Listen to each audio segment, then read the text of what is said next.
All right, that should do it. That should do it. Sorry, I didn't unmute. Everybody hear me now? Thank you. Thank you for reminding me.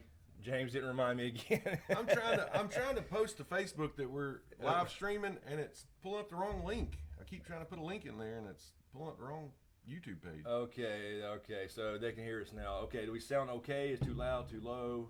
How are we there with sound? And by the way, if you're watching this as a video, remember this is a one-channel mic. We'll be ordering a new mic. So when you watch this as a video later on, as a post, it will probably just play in one speaker if you turn your phone sideways. Mic is very quiet. Or if you put earbuds in, it'll be your left ear is all you'll hear it in. Yeah, but still sounds fantastic though. All right, a little low, good on the sound. Okay, I just raised it a little bit. How's that? Oh, is that a bud, James? No. As a matter of fact, this is another local drink like Cheerwine. I mean, like Sundrop that Chris drinks, but it's Cheerwine. It's a cherry soft drink. They celebrated their 100 years this weekend. Yes. Been around here 100 years. That's insane. That's crazy. And I actually brought this little magazine to show. It's a local magazine in another town where the drink started, and 100 years. Cheerwine. That's awesome. That's awesome. Two beloved local drinks. Let's see. All right, let's see what we got here. So we sound okay. If you have no video, Marty, just try to refresh. Everything's looking fine here. Let me double check everything. We're up to 250. Just let me check the stream. Everything, no packets. We got good internet. No, Gina, I don't have I just put the Dracarys shirt on. No Smokescreen shirt. You see I the need last name? need to mention those. Yes, I did. I just thought about that. Let's see here. All right, we're still low. Volume is super low. All right, let me raise it. Let me raise it up a little bit. How's that? Is it just me or is it James? How is it now? Let's see. Let's maybe raise it up a little bit. Is that better? Is that better? Can you hear us now? Eric says, "Wow, trim beards." No. All right. Anyway, what's up, Carol? Thank you, Carol. By the way, for the snail mail. There's nothing cooler than getting damn snail mail. So I wanted to shout Carol Brown out. Thank you so much, Carol. Before we get started, Sent me a card, and it even says James tie-dye guy. yeah, yes. I can't thank you enough, Carol. Yes, It made my tie-dye day. guy. He was super excited to get that mail. But I am too, always, as usual. And thanks to Amanda, as usual, Amanda Stewart. If you're watching, thank you so much. You're sending something all the time, and I really appreciate it. And I got this from Amanda. Has my little name on the back. Chris was about to open it. Yeah, Saw my name I was on about it. to open it and then saw James there. So let's see what we got in here. So thank you anyway. I appreciate that. And let's see, we got Kevin, Colin, Tressa, Rodrigo, Joshua, Jim O'Donnell, Andog, Adam Lee. Super low still? I'll be damned. Some people are saying good, most people are saying good. There's some people saying it's low. Yeah, Chris is jelly. Yeah, I am. Oh, that's Charlie. I was about to open it and just Hey, baby. just to spite him. No. Okay, we got Lisa, Kirk, Sanford, Matt. Tanner, what's up, buddy? There's Tanner. Appreciate that, Tanner. I'll be looking for that tomorrow. You know what I'm talking about. Hoon, Jacob, Gina, AJ, Gecko. Somebody said your new podcast is great. I must agree, dude. Yeah, thank you. I love that. I was going to say before we get started, actually, I announced it on the video yesterday, or no, day before it came out. So, a new podcast, which was the big news with me, Val from McCullough's Geek, Aurorist, Kevin from Bat Productions, and Tarzan from Trial by Trivia. Hello, Kimmy. It is awesome. And that is our first episode Cameo, of the what's Side that? Effect. So, I'm going to put this link in the description here, and we don't have a short URL yet, but I'll put that in there a couple times. Go to subscribe to that channel. The Side Effect will be available on that YouTube channel, obviously, but then we also have it on SoundCloud, iTunes, and Google Play, and we'll probably expand it to some other podcasting platforms if people will use those. But if you're an iOS user and you listen to the podcast on iTunes, be sure, if you like it, go give it a rate. Rate it up there and put a 5-star mark on it, and that'll help out a deserves lot. If you think it's good. And same with Google, because Hey, Celine. when Good you to see you, first baby. submit a podcast, you want to make the top 100 best new podcast lists, I think. So, Oh, I didn't know yeah, that. that would be kind of cool if that would that'd help us out a lot. So anybody that uses a regular iTunes or Google Play, feel free to do that if you enjoy it. If you enjoy it, so it's going to be a lot of fun. There's Mike with the comment of the night so far. Big Sensi, sound only one speaker. Yes, Big Sensi, this is a one-channel microphone. I'm ordering another one for this particular live stuff, so we'll take care of that. I'd like to make a couple quick announcements real quick. Yes, go for it. We kind of got set back on our heels just a little bit. Just a couple hours ago, we got news that a good friend of ours passed away today. He was here at our house last night.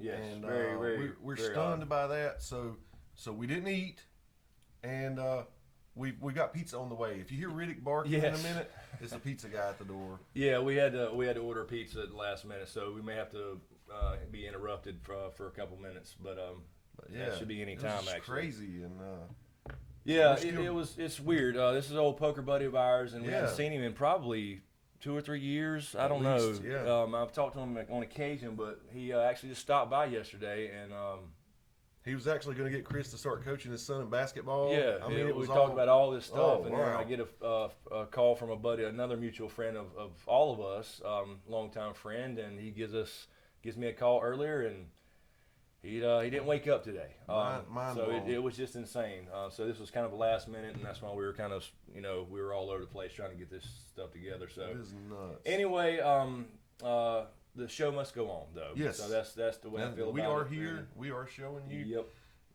We are dedicated, and this is how much we love you guys. Yes, thank you all. Appreciate it. It's very, very odd, very, very weird, and weird timing. Tarzan in the building. Oh my There's gosh. Tarzan, I'll get with you. Sorry, man, I'll get with you after this. So anyway, all right, let's get started, I guess. No problem, Dave. Thank you, Karen, Jesse, Great Dane, Lisa Kirk, Pan, Mama QB. Thank you very much, Megan, and We Cameo. really, really appreciate it, and I mean, Tarzan said, "What's up, Tormund?" I don't know. Is that red beard here? We're both kind of ginger beards, as Kevin called it the other day on the podcast. Got a little ginger in there. Tormund is a compliment. Yeah, I love exactly. that guy. We just got pepperoni, BLW. Just pepperoni. It's quick and easy. It was like rush last minute thing. So I'm a vanilla guy anyway. all right, let's see. Let's get a question here and get started. I know a lot of people don't like us talking and doing Well, that was a announcements, question. but yeah. Q&A. What kind of pizza? Yeah, that's true. That's true. So, first Game of Thrones question. Let's see what we got here. Q&A. All right, How much bring do you it. guys think George told the writers about the end? I think That's he probably. Rodrigo Zanotta. Yeah, Rodrigo. I think he probably told him probably everything. They probably know. You talked about that on your podcast too. Yeah, we That's fun. actually did. I think his inner circle knows. Elio and Linda, I'm sure, and the writers Dan and Dave, I'm sure they knew all the things to put in there. Obviously, it's going to be a little different, but it's still going to be the same ending, I think. So, I'm sure it'll be accurate. Are to you the cool books. with that? Yes, I As think long it as should they be. have the same ending. Yeah, because it's based off the book series. You can't have a show that has a completely different ending just because you don't want to spoil the books. Otherwise, it's just a completely different show. How many times in your life have you heard somebody say, talking about a movie, and say it's different than the book, but it was still good? Well, this is the same thing. It's just a series. Exactly. They can't do every single thing. Yeah, and those they're always different from the book because the book you can put so much more in it. And it's not a visual thing; it's a imagination thing. If you have a mind's eye. That's true. If you have a We'll mind's get eye. into All right, let's see what we got. Michael Madsen, will Quaith return? Who is she? I don't think she will in the show. I think in the books we'll probably hear from Quaith again. And honestly, we don't know. I mean, I think it's the Ashara Dane possibility, but I really, we just don't know. There's just not enough information about Quaith. But have you ever stopped to think about it? Do you have a guess or? Ashara would be probably my first guess if Okay. she didn't, because since they never found her body and that was kind of pointed out. But I find it odd that Ashara Dane would fake her death and then go over to Essos and live in Quarth and just hang out there and then all of a sudden look out for you're Danny. right. Yeah, Why you're is she over there and not? Why do it in the first place? Is to go after and look after Danny for some reason. Let's see here. Yeah, Jason Star 13. Maybe she sure cures Jorah's grayscale. That was my first guess, actually. I said that. Damn, that's been months and months ago. I Yep. said that in a video or a Q&A or something, I believe it was, and I thought that would possibly happen since we saw the interaction between her and Jorah on the show. So I thought that would be because she was actually doing the tattoo on somebody that was going near Old Valyria, and I thought that's good foreshadowing. Hey, yes. But it looks like now apparently because there hasn't been any rumors of that actress, being back in the show, so it looks like it's probably going to be Sam. Hear your thoughts on that? Ariba here. That one, yeah. Ariba Hader, let's see. What do you guys think about Lyanna and the Rhaegar's relationship? Do you have sympathy for Elia Martell? Yeah, the way I think about this, Ariba, is I think that Elia was probably aware of Rhaegar's obsession with prophecy. So I think she probably knew about what he was supposed to do or needed to do in his mind. Right. Create the ice and fire child. Yeah. So I think, you think about that, especially during the tournament when he goes past and gives the crown to Lyanna right beside his wife. Exactly. And that's when all the smiles died, right? So, but I think Elia probably knew. Maybe not at that point though. So, but maybe they had discussions about it. That would be interesting as far as one of those spinoffs to see a Rhaegar show, Wouldn't it? to see him read those prophecies and talk to Elia about things and whatever, and realize what he's got to do. There was a question to me from Mama QB. All right. It said, "Do I buy my tie-dye shirts or do I tie-dye them myself?" My daughter makes these for me, like for my birthday and then for Christmas, and those are about 6 months apart. Well, my birthday is next Saturday. She hit me up today. I didn't even tell you Oh, yet. yeah. She hit me up today and said, "What size shirt you wearing now? I know you lost some weight." Right, So, that's right. Look out, guys. Next week I should have some brand new ones. That's right. Hello, Toby Moss from the UK, still awake. Yeah, we know this is an odd time for a lot of people over there, and it's just there's no good time for everybody. So we figured since we're going to be going on after the show this year at probably 10:15, 10:30, Right. we might as well start at 10 p.m. now and get everybody kind of used to it because I'm sure. I don't know, I guess you guys got notifications, but most people do not. I didn't tonight again. Yeah, That really so bothers me. Notification things. As a matter of fact, I logged into the side effect account and, No skinny jeans. just to test something, and I subscribed and unsubscribed, and it actually popped up and told me, click the bell if you want all notifications, because even though you're subscribed, you won't get them all. Yeah, well, So they're telling you straight up now, you're just not going to get them that freaks me unless out. you click the bell. So everybody, be sure to subscribe to the channel. It'll help out a lot, and you'll be more than likely to get a notification, and click that little notification bell to be sure to get them. Yeah, or I'll ring your head like a bell. Yep, got to tap that bell. It says Aaron. Who you did? Okay, he was talking about the bell. Let's see. I just saw something from Aaron Wells. Yeah, good one. Oh, there we go. We got a subscriber, Kisa. Thank you. I think it says Kisa. Q&A will, I'm sorry, Aaron Wills. Q&A, will John embrace his lineage if he finds out? I think he will eventually, but at first it's going to be hard. It's going to be weird. He's going to be pissed a off. Stark. Yeah. You know, he wants to be legitimized as a Stark, but he's a big picture thinker, Yes. and I think he will appreciate it, and then he will embrace it. Yes. Hello, Amber. Doing good. Oh, we're doing okay. I don't know if you heard the news in the beginning, but we're here. We are here, yeah. So thank you, Amber. Yeah, I think there's going to be some shock and awe at first, for sure. With John. Carol had a question for you. Let's see, Carol Brown. Yeah, right there. Q&A from Carol Brown. Chris, can I get one good Catelyn Stark rant tonight? I'll start. Can you picture her face if she lived to see Jon declared king of the North? Let me tell you, Carol. She would be pissed. I would love to see her damn face because she's an asshole. I mean, She is. she's straight up the worst person ever. Yeah, so she's just, and as a matter of fact, they gave her a little, in the show, she's a little nicer. The whole scene with Talisa, where she talks to Talisa about Jon and how she wanted him to die as a kid. Right. And that's why all this stuff came upon her family. She didn't even do that in the books. Oh, she didn't hell. she didn't even feel remorseful. So yeah, she's an asshole, up and she started all this shit because she assumed. Littlefinger started it with the whole Tyrion and the Blade thing, but she acted on it with no real evidence whatsoever, other than somebody saying, "Oh, it belonged to Tyrion." There's Herb. Herb was asking a question. I just saw. Herb, Herb's here. Herb. Herb Coswell. Herb, not a Game of Thrones question, but yeah, and feel free to ask us other stuff too. You know, that can be ask us anything, so that's fine. Herb says not a Game of Thrones question, but do you think later in The Walking Dead we could see a morality shift where Negan is redeemed and Rick goes to Breaking Bad after season 8, of course? That's interesting. I doubt it. I don't read the Walking Dead comics. I used to dabble with them, but I don't. So I don't know where they're at now with Negan. I know he's been around for a while now in the comics. I wouldn't say so. I wouldn't think so. I don't. It'd be a good twist for Kirkman to put that in there, but I would think Negan's I love just Negan gonna. as he is. Yeah, you love to hate him. Don't get me wrong. You love to hate him. I don't like him, but he's a great character. Amanda Stewart, can we see your tattoo? Yeah, I don't know if you can see it with this redneck farmer's tan, but yeah, there's an old Japanese nin kanji, and it's from my old martial arts days. So I don't know if you can see that, but I drew that actually. Actually, we found that the other night. I was gonna we say just that found if you with the forgot. original drawing. Sure enough. You guys like that farmer tan, Yeah, though, Chris right? was Chris had his own dojo and everything, man. It was really awesome. Yeah, Really, I really missed cool. those days. I enjoyed it a lot. It was a lot of fun and trained for a long, long time. Need to get back to it. Need to start moving again. Super chat.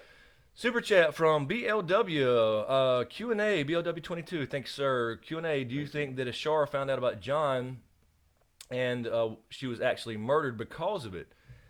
I wouldn't think so. I mean, I tend to think that it's actually pretty straightforward with her. I think she, there's a possibility that stillborn she had was Ned's. I don't know if that's the case or not. If he would do that before they were married or stuff like that. So I do think that Ned and Ashara were in love, or at least Ned was in love with her, and that may have been what happened there with the stillborn and her, supposedly committing suicide. So that's the other thing that kind of makes me think she's not Quaith. That actually she just did commit suicide. That the Danes are not as big of a deal in the sense of the family as a lot of people think. Let's see here. Sam Flanagan, who's all going to the con? Yeah, I'll be there. We'll be there. We have a booth that is secured, and I had the number the other day, but I will update you guys once I see exactly where that's going to be. So I've actually got the booth number and everything now, but I don't know where that is on the floor. So as soon as I get a floor plan, I'll update you guys as far as us being there. We'll be there, and I guess I may end up being on some panels. Thanks to Rorist. So I think I may end up being on some panels Friday, Saturday, and Sunday, I believe. But I got to get that confirmed before I actually just make it so. And while he's on the panels, I'll be holding down the booth, so come hang out with me too. Oh yeah, let's see here. Let's see. Gregory Lyon says Q&A. What? I lost it. Hold on 1 second. Booth 69. Yeah, it seems like it was 300 and something, but I don't remember. I think it was 309. Gregory, I'm trying to find your question. Gregory Lyon says Q&A. What's up, gents? Am I the only one who thinks Sansa is the only Stark that will survive at the end? And if that's the case, does that piss anyone else off? Yes, it would piss me off. Not because I don't like Sansa, but I don't hate her. I like what she's going to become, I think, but she's like second to Catelyn for me for a Stark. I know. So and I could see that happening, though, Gregory. I really love could. her. I could see that because her wanting to be queen and all that. But this whole thing where she starts playing this Littlefinger game is not a good place for her. Kissing booth. I'm sorry. Did somebody say kissing booth? Celine Oh yeah. and Ferrari. Well, you mentioned that last week. But Right. but no, I was gonna say, don't get me wrong. I didn't like her as a bratty Yes. kid in the beginning. Yes. But I love her now. I do, and I don't like Littlefinger manipulating her. I think, like you've said before, that she's letting him think he is more than he really is. Right. Yep. Especially, I think that's the way it's going down in season 7. So I could certainly see that. We talked about before how she could end up being, the queen that she always wanted to be in a different way. So certainly possible. Super chat, Linda Stanfield. Thank you, Linda. Just want to help. Thank you very much, Linda. Thank you. That will certainly help a lot to get to this Call Con of Pizza Hut back, Thrones. get extra pepperoni. Yeah, exactly. Let's see. Be careful about Nightbot. Remember, he's evil. He will fuck you up. Who said repair red lip? Go up. Let's see. What am I missing? Christy Fine, House Chris will be a pair of red lips. Well, since we're showing tattoos, No. There's some red lips right there, baby. Oh Lord, the red lips. That was my first tattoo. God, we're old. They're all faded and shit. I know, man. Let's see. Nick donated. Let me check. I think it was Nick. I think I saw that right. Let me check Streamlabs. I want to make sure I don't miss that. Yes, Nick. Thank you so much for the Streamlabs donation. Thank you, Nick. And there's also Ethan. I'm sorry I missed that earlier. So yeah, Ethan Hunt as well. So let me read Ethan's first. Thank you, Ethan, for that. Q&A. So Germ said there would be a Robert Rebate. Wouldn't be a Robert. Let me try that again in English. Germ said there wouldn't be a Robert's Rebellion spinoff because every secret of that era will be revealed in the next two books. Other than RLJ, what other secret do you think we revealed? Like to hear your thoughts. Yeah, I think it's probably the whole RLJ everything related to that as far as Rhaegar and the love story. He wasn't a kidnapper.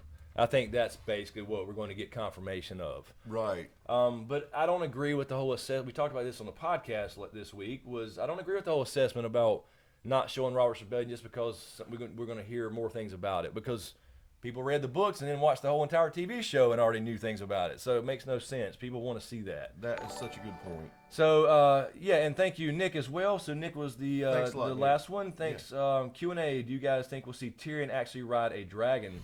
There's your question. I do. I think he will. But now the reason I do is because, the dragons, they were comfortable around him. Right.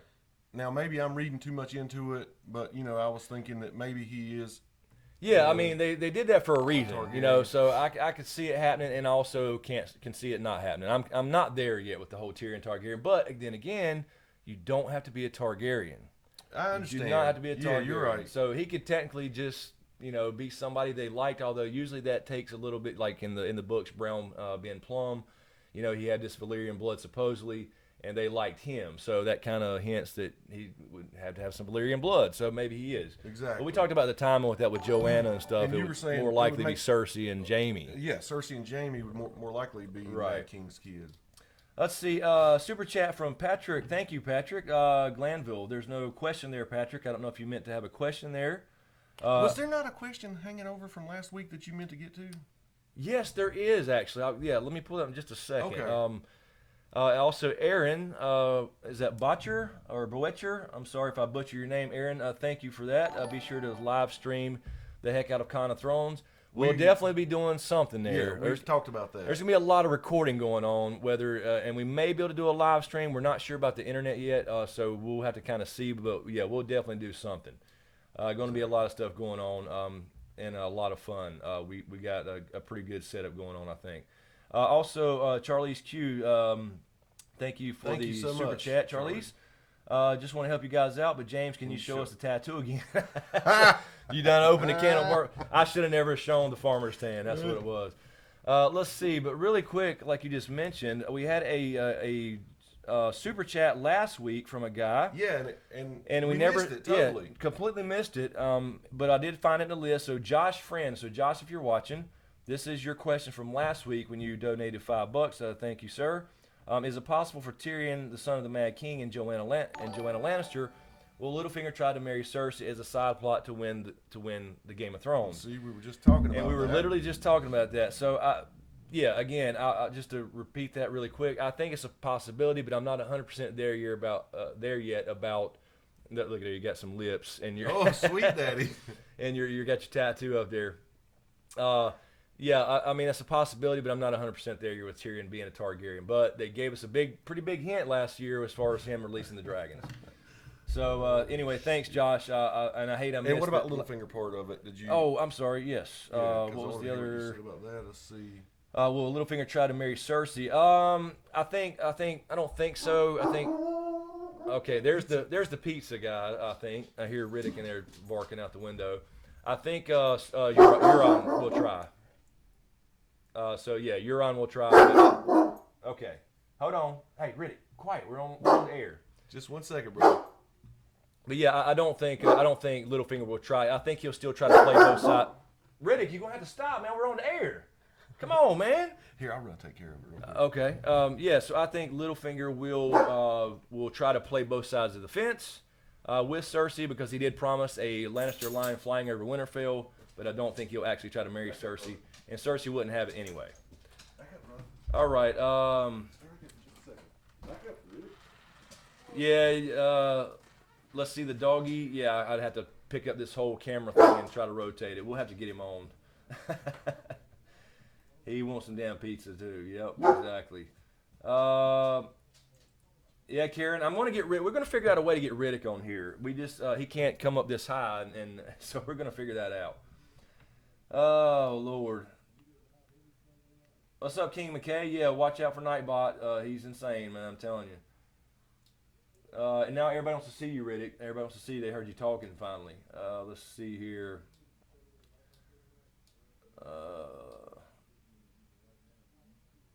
Let's see. Yeah, everybody wants to see the puppy.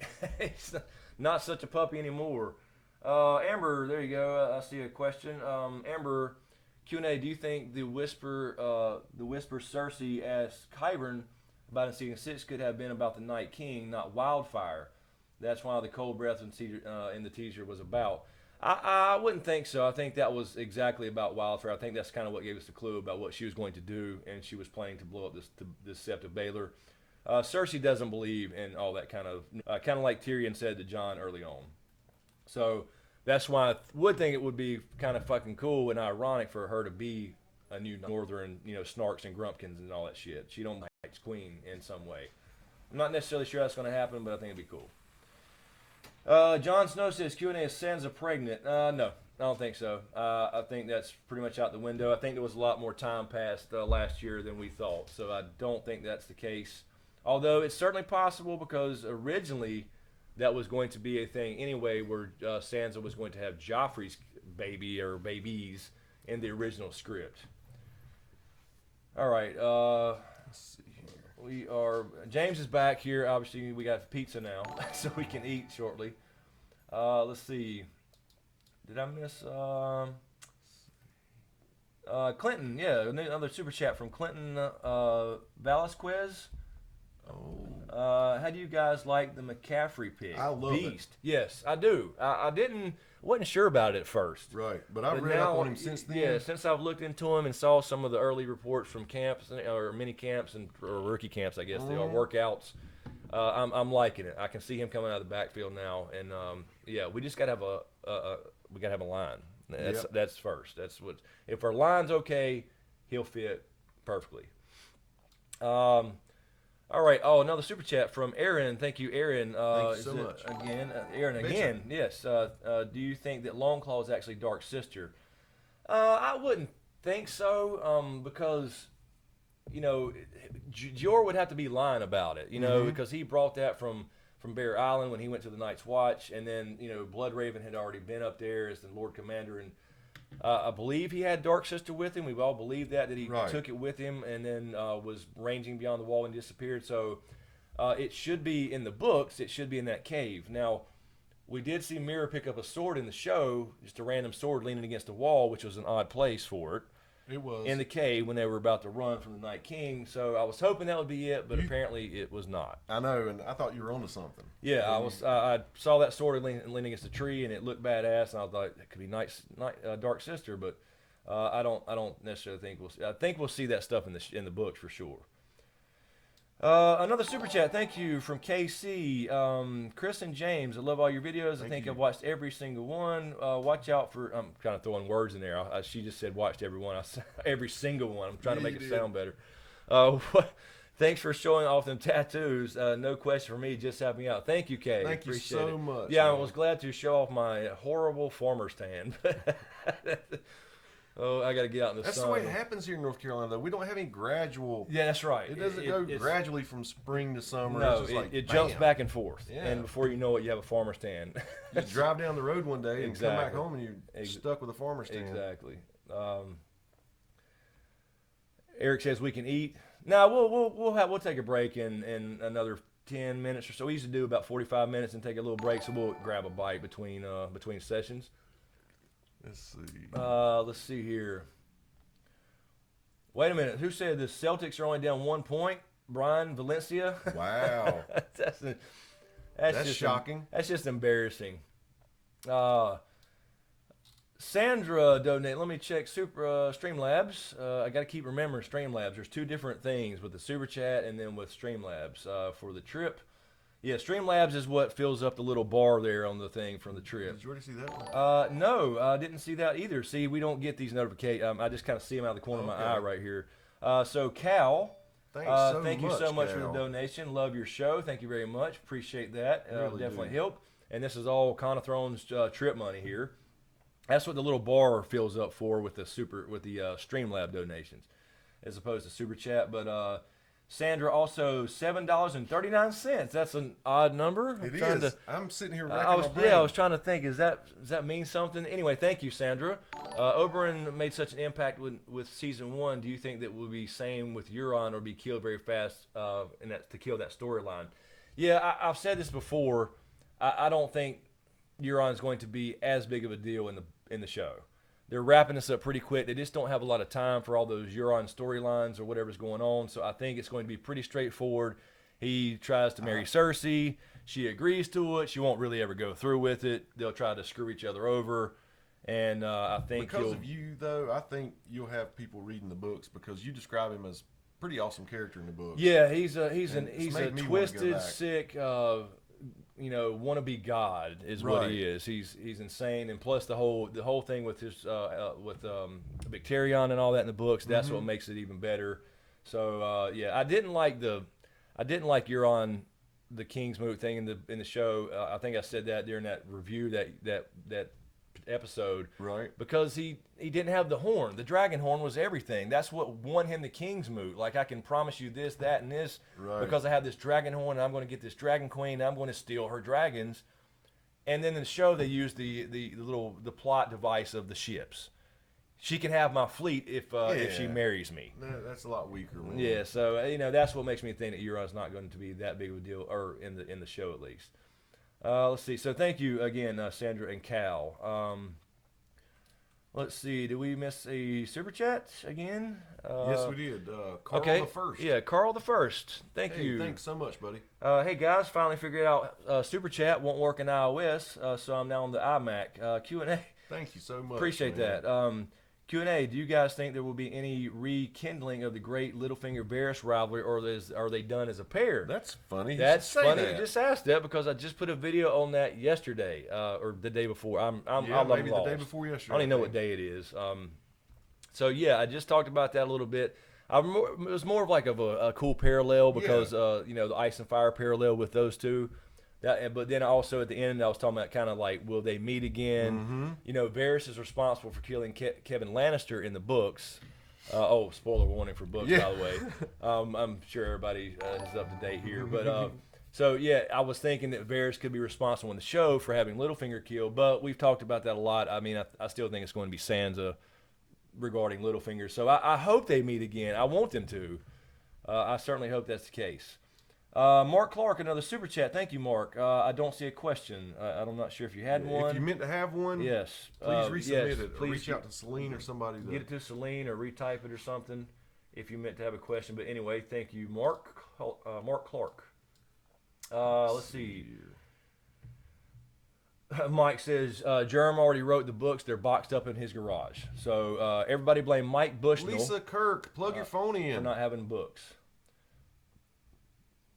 Did somebody lose their? She said my phone is gonna die. Good night, all. Oh, no, plug it go in. plug Hang out. Plug that shit in. We have 439 people. You got to hang out. Or actually, 43. Okay, Q&A. Megan Smith, Q&A. Okay. Do you think Cersei will lie about blowing up the Sept to win over Jaime and the common folk?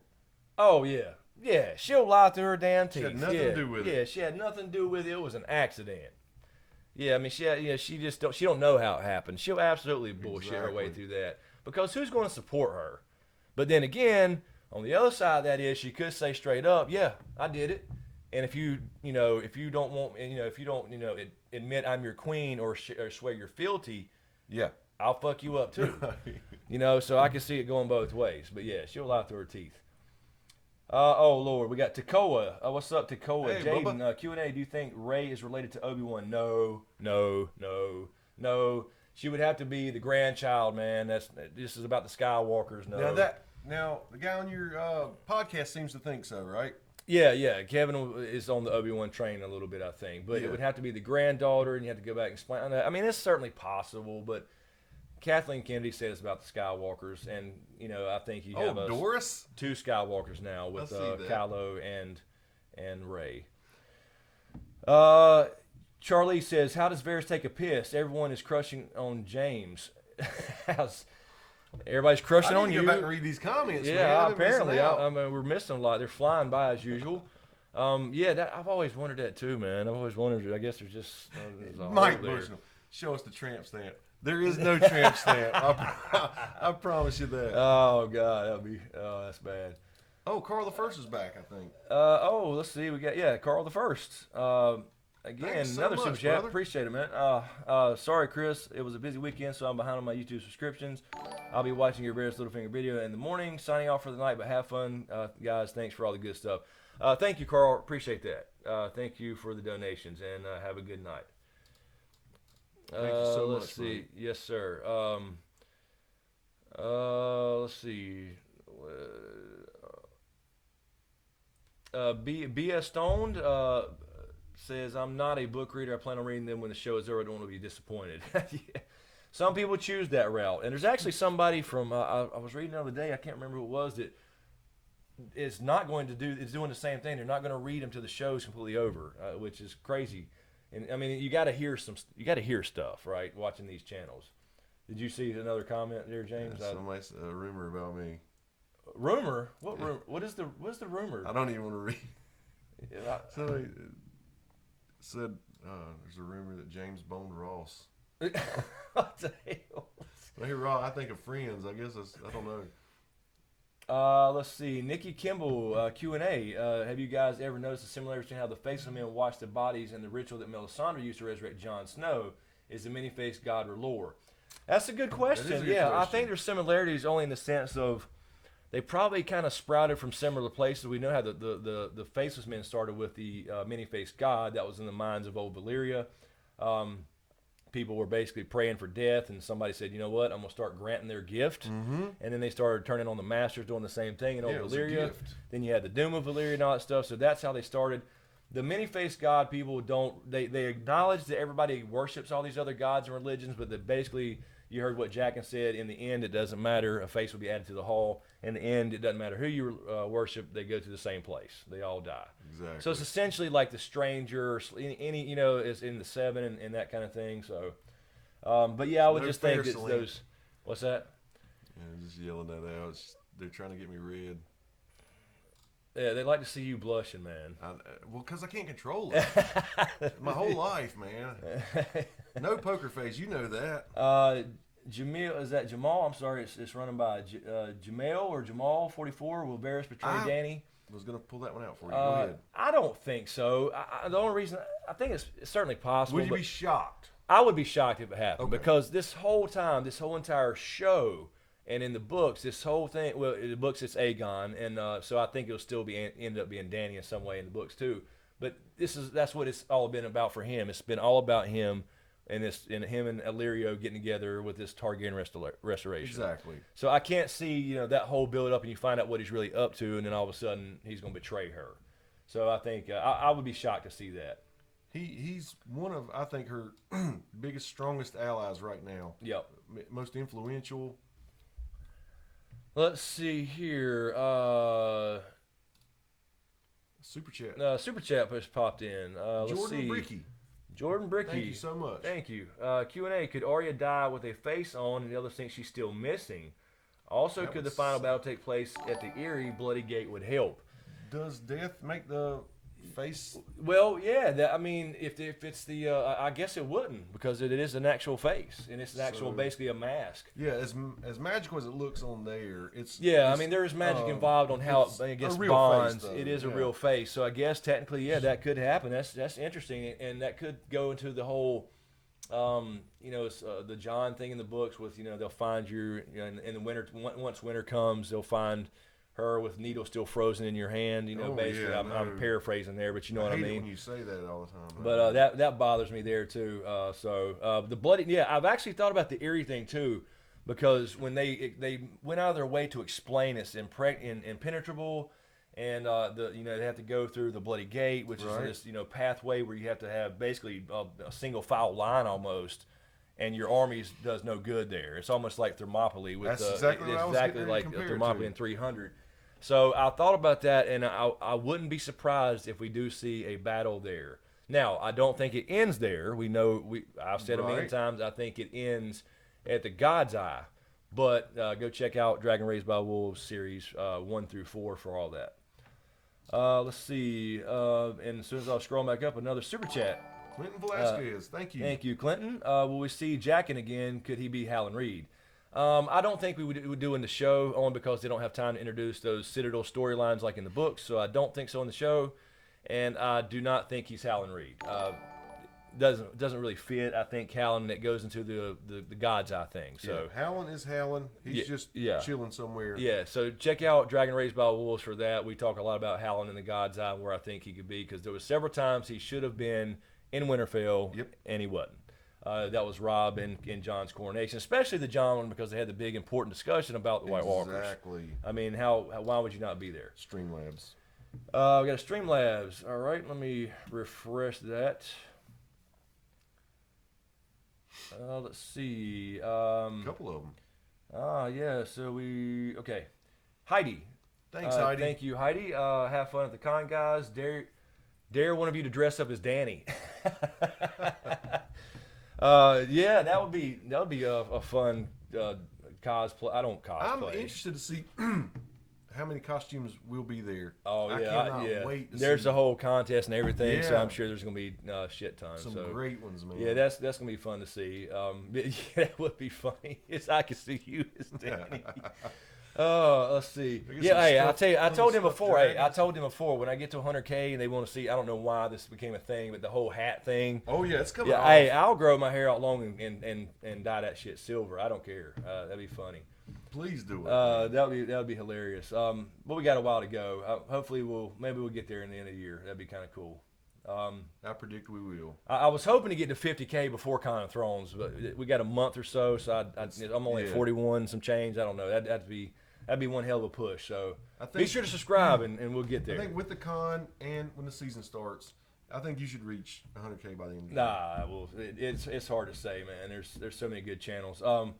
Let's see. Austin also on Streamlabs. Austin Gonder. Thank you. Hey guys, once again, love your content. This is the second week in a row I caught you guys live. Awesome, cool. Keep it up. Do you think there will be more than one Battle of the Bastards style battles in season 7, since the budget is higher per episode? We talked about this before. I don't think there's going to be a lot of battles this year, other than as far as that big of a scale. Only because I think the wall falls in episode 7. So the White Walkers won't necessarily be a battle. You'll see some skirmishes as they go, apparently, to this trip up north. That's all I'll say, just in case it's a spoiler. Right. And I think we see Euron and Dany battle it out a little bit, and also the Lannisters, Tyrells, things like that, with Dany being involved. So I don't think there's going to be battles, but I They wouldn't just won't say be it at was that scale. Yeah, I don't think it's going to be as on scale as a Winterfell style Battle of the Bastards battle, if that makes sense. So again, thank you, Austin. Thanks so much. Let's see here.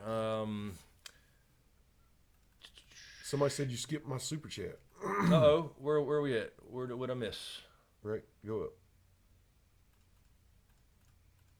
Oh, There it is. now they're bidding on us apparently. Dragon Oh, 5616.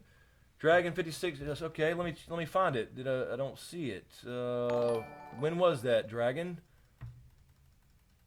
Is it a different name? I don't guess it would be, since you're. We did. There we go. Sorry about that.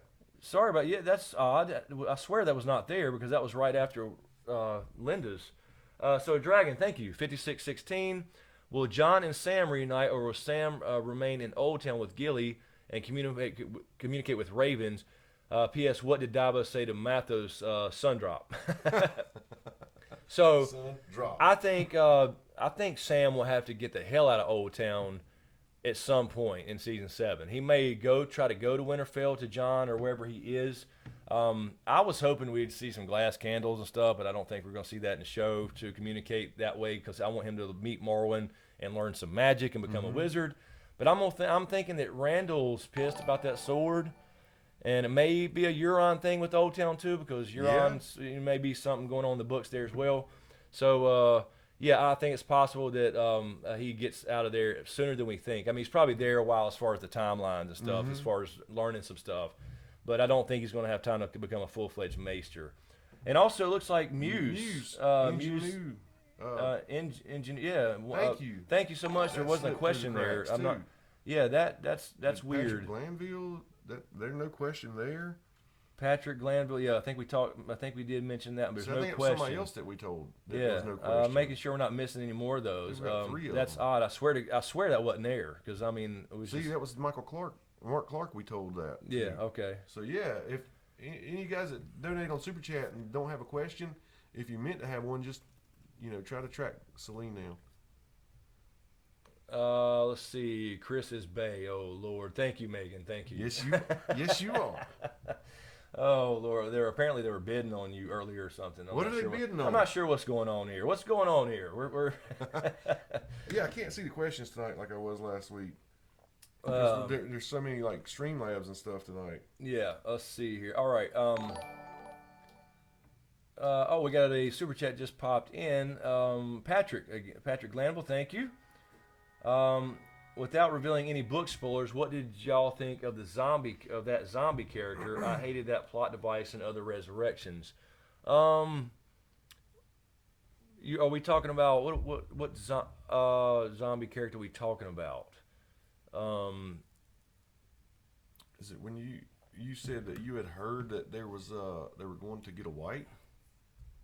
Yeah. Is that? Yeah, I mean, I don't. Well, he said without revealing any book spoilers. The only kind of people I know would be having to do with Catelyn. So I don't know what you're referring to. Zombie Mountain. Yeah, Zombie Mountain. Obviously, but I don't. I don't know anything about the book. I don't. So that's all on you. Yeah, that's the same in the show. I don't know exactly what you're referring to, Patrick. I mean, I could be just blanking. I honestly don't. Type that again to Celine if you want to, so I can make sure I at least give you some kind of answer. I don't want to decide. I just don't honestly know which zombie character you're talking about. If you're talking about the supposed, I won't go into the piece of the supposed plot leak I heard, but it does have to do with going up north in a white. No, that's what I thought he was talking about. If that's the case, I don't like that. I really don't. I think that's crazy.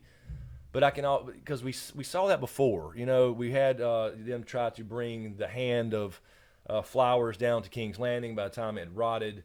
And so they tried that once. Now they're going to, guess, if that's the case, it would have to be alive, and then you have to go around the wall. And right. It's just weird to me. But then again, I mean, I guess if they need to convince some people that don't believe in Snarks and Grumpkins and ice spiders as big as hounds, then I guess they have to do it. All right, let's see. All right, here we go. King McKay, Q&A, I have a feeling that Randall Tarley would be surprisingly happy that Sam manned up enough to take the sword, but I don't think his character know his character enough to be sure. What do you think? No. He's a cocksucker. He's a good fighter. He's one of the best generals or fighters or not. I guess you say war commanders in Westeros. No, he'll absolutely want to kill Sam for that. Absolutely. Damn, I'm Amanda Stewart. I'm up to $10,000. Awesome. I don't know what's going on here with the bidding. We're missing that. Everything's flying by. What are we at? 471 viewers. Let's see here. I'll tell you what. Since Shalene's asking for questions, let us take we're at 55 minutes. We'll take our quick break and grab a quick little. I'll eat a bite of pizza and we'll do that. And sorry, Charlize, be careful with Nightbot. I'm gonna have to kind of fix him and see what's going on with him. But I was thinking about Lady Stoneheart, but he was saying no book spoilers, so I wasn't sure. So I'm up to 15,000, Carol. Sweet daddy. Yeah, keep going. But anyway, let's do that. Let's take a quick little take a little 5 minutes, and you guys hang out. We'll be right back, and we'll continue with the questions. So thanks a lot. Awesome.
Excuse me. All right, we're back.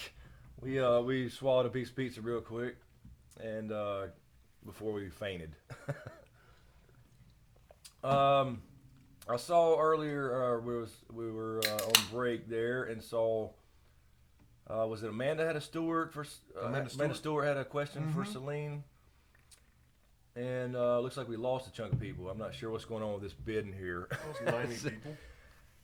Yeah, just 100 people. That's all. Let's see. Let's see. What is Paul Davies Q&A? Hey Chris and Tie Dyed Panther. Well, Take that. Damn, I lost it. There it goes. Love all you do. Other than Lyanna Stark, who do you think is most likely to be the Knight of the Laughing Tree?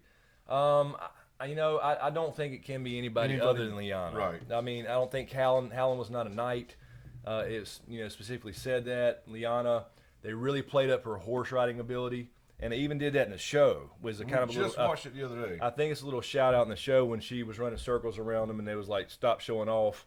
And I think it's Jamie who says, that 75% of jousting is horse riding ability. So I'm pretty sure it was Lyanna. Let's see here. Where is Amanda's? Mia C. We're at $6 million for Chris and $100K for James. What is? Well, that's a blowout. I don't know what they're. Shit. What are we bidding on? Let me check Streamlabs real quick. I think I just saw a super chat. I'll get that in a million second. to 100K. Damn. Sorry, man. I don't know what's going on. It's that farmer stand, man. You got him. Let's see. Okay, we're good on Streamlabs. I think so. Let me refresh that to make sure. I think I refreshed, but I don't remember. Okay, I think we're good there. And then I think I saw a super chat come in right when we were like going on a little break there. Let's see. Shalissa F. Well, we're right here. Okay, so Jaxie McGregor, thank you, Jaxie. They are bidding on dates with you. Oh, Jesus I am Christ. totally dateable. Me too. I'm just saying. I mean, you never know. Let's see. So thank you, Jaxie. So also Jordan Bricky. Thank you, Jordan. Thank you guys missed my last super chat. Love you. Let me go find it. Did I miss it? Cracky, we'll find it. Was it the Aria question? I think we answered the Aria question without the face on. Yeah. Yeah, we is there words and talked about the bloody gate. And talked about the bloody gate. So if that's the one, we did talk about it. So if you didn't hear it, I would just say again really quick. I think it's certainly possible because it is a mask essentially. So I think that's possible. But and the bloody gate, I think we could see a fight there. They went out of their way to kind of show us how it was supposedly impenetrable. And then the bloody gate, as far as we talked about being like Thermopylae, like 300. Exactly. So yeah, I hope that's the right one, Jordan. I didn't see any other ones. So thank you for that. And also Shalisa F, thank you. Will Sansa sit the Iron Throne? Sit on the Iron Throne, God Academy. I don't know. Is that what God Academy thinks? I don't know. I don't think there will be an Iron Throne at the end of this thing. Right. So that's my opinion. Is it will, and actually we said last week I think it will physically be melted down by Dany. You talked about maybe Dany is the leader when it's all said and done, but she'll get rid of the structure as we know the actual symbol, because it's kind of the parallel with Aegon the Conqueror, Aegon's conquest, or ancestor. He had it created, and she'll have it destroyed, and things will change as far as the style of government. So I think that's the point. And okay, we got a super chat from, is that Jamila Shabane? And there's no question there, Jamila, if you had a question. All right, I've got Amanda's question for you. Okay, you got it? Okay, cool. It says, Chris, you was thinking of getting season 4 cover The Raven as a tattoo. Are you going to get it? Oh, man, I've wanted a lot of other tattoos, and I've never I just hadn't done it. But that would be cool. That'd be a cool big back tattoo. Awesome, yeah, man. It would be. That's one of my favorite pictures. The Raven was dropping the swords, and it's my wallpaper. But yeah, I would consider it. I would certainly consider it. But there was so many other things I wanted first. But I don't know. I would definitely consider it. Yeah, across the shoulder blades, that would be good. The Cavs lost. Adam Lee says, awesome. I mean, No really? way. I mean, that is great to hear. Yeah, I think it is good. Sweet. That's. I mean, I haven't been watching the playoffs at all, and I thought that was embarrassing for Boston for what 2 games? Was it 2 games they got blown out? Jeez. Another super chat from is that Ethereon? Thank you. Do you think the Iron Bank is a legit branch of the House of Black and White? It's always said the house is in the Force Wing. Unofficially, yeah. I mean, they kind of, that's really, since they don't have an army, they can take out the head of the snake or any particular Exactly. something. But the crazy part is, of course, and I think that could play a role in season 7, because I think they will show up to collect. But if they, like, for example, hire Jackin, or would be in the show, or some other faceless person, who are they gonna kill? And they're not going to get anything. And so, yeah, it's hard to say. But essentially, that's what they are. They don't have an army, so they typically fund the enemies of somebody that owes them, or they can hire a faceless man because they got the coin to do so. All right. Like Nick Stark, super chat. Thank you, Nick. John in A Dance with Dragons Snow, an eagle cried as foemen scuttled up the ice like spiders. John was armored in black ice, but his blade burned red in his fist. Yes, that is the dream he has that kind of lets you know about the whole Azor Ahai thing. So, yeah, that's kind of telling you. I mean, I think that's hinting at him being this Azor Ahai or savior figure. Right. But it also fits other people. So I think the idea is, for George R. R. Martin anyway, is it's not one particular person, although he will be the kind of, bring everybody together in a sense, but you got Danny that fits it as well. But yeah, I think that's more RLJ confirmation too, which has not been revealed in the books. Carol Brown, thank you, Carol. Thank you. Q&A, who will win the little birds back if faced with the choice of Qyburn or Varys? A woman bid $7,367,821.89 for Chris. It is known. It is known. Even got the 89 cents in there. Thank you, Man. Carol. That's a lot of money. Just put that in the super chat. No, I would think somebody asked this the other day, or I was talking about it. Maybe it was on the podcast. I don't remember, but I think you were just standing there at the door talking about it. yeah, it might have been. I think Varys. I think Qyburn thinks he has control of the birds, little birds, but I think because they were asking about is Master Varys going to return. I think he still would have control of those kids. So that's my opinion. So Qyburn could actually go out kind of like Pycelle did. That would be kind of cool. Oh hell! I think yes, because I think Varys could have something to do with that, similar to the books with Kevin Lannister. Ethereon again. Thank you. I mean that the house. Oh, this was the zombie question, right? I mean that the house runs in. The Iron Bank is in front. The house runs it. I mean that the house runs it. Wait a minute. What am I? Let me make sure I got. Yeah. Oh. Yeah. I don't officially think the House of Black and White runs. I don't think that would be the case, but only because of their past history and how they started. So I think they're a legit cult, but it's also questionable. It's certainly a possibility because they claim to be this cult that's some righteous thing, but yet they kill people for money. Right. Right. I mean, so it's kind of a, yeah. I mean, so I don't think it's official, but yeah, it could be. It seems to be their go-to strategy. Jackson McGregor says they have a Stark direwolf tattoo, but only someone dating me is ever going to see it. It's not out in the open. No, it's not a tramp stamp. It says. But that's cool. You don't have to show it, but that's cool to know. Yeah. I think a direwolf would be a bad tattoo. Let me just double check in Streamlabs. Okay, that's good. All right, let's see. Megan Smith, Q&A. Can we donate for you guys to get a pair of tie-dye mill rompers? Dude, I've just heard about these this weekend. It's like blown up, man. What am I missing here? It's these freaking. It's like a jumpsuit like our grandparents used to wear. Oh, but they're yes. shorts. Oh, yeah, Short that's shorts. right. I knew that. That's right. Yes, my grandpa wore those.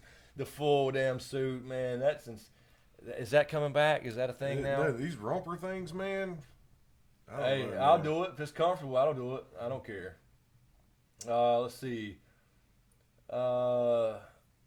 Anita, ain't you supposed to be working? Are you working? My bids includes something to Australia, a flight to Australia.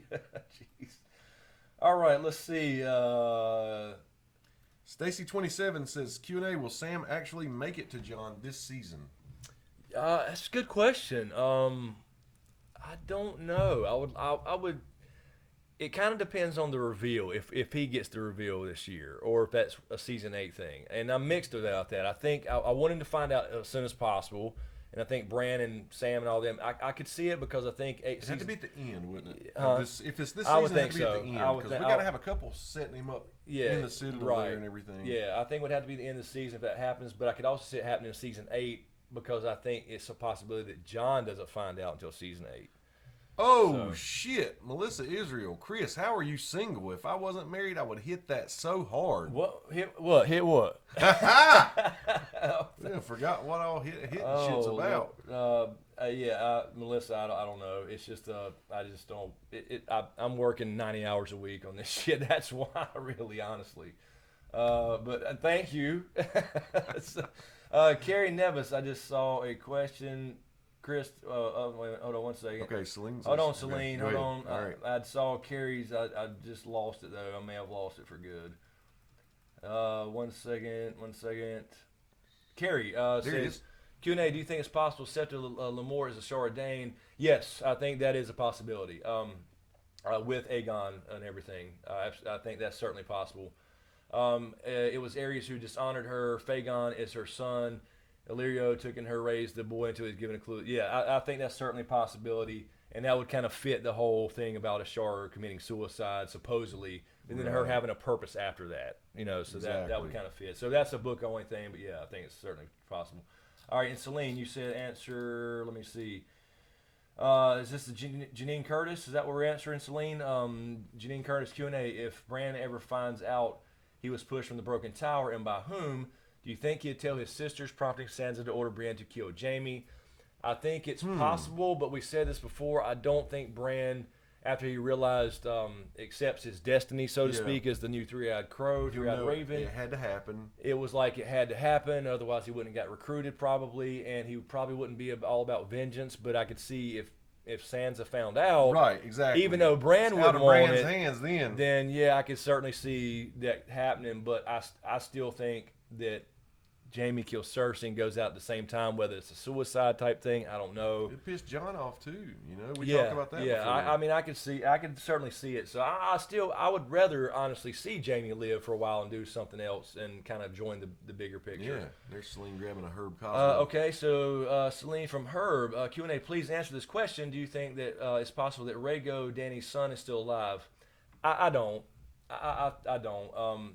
I just think there was too many people there for Miri Mazdur to take Rhaego and sneak off, and I don't. We have talked about that before, but yeah. I think the vision in the House of Undying where she saw the silver-haired guy with bronze skin being Rhaego was just a possible future or something like that, or another. You know what I mean?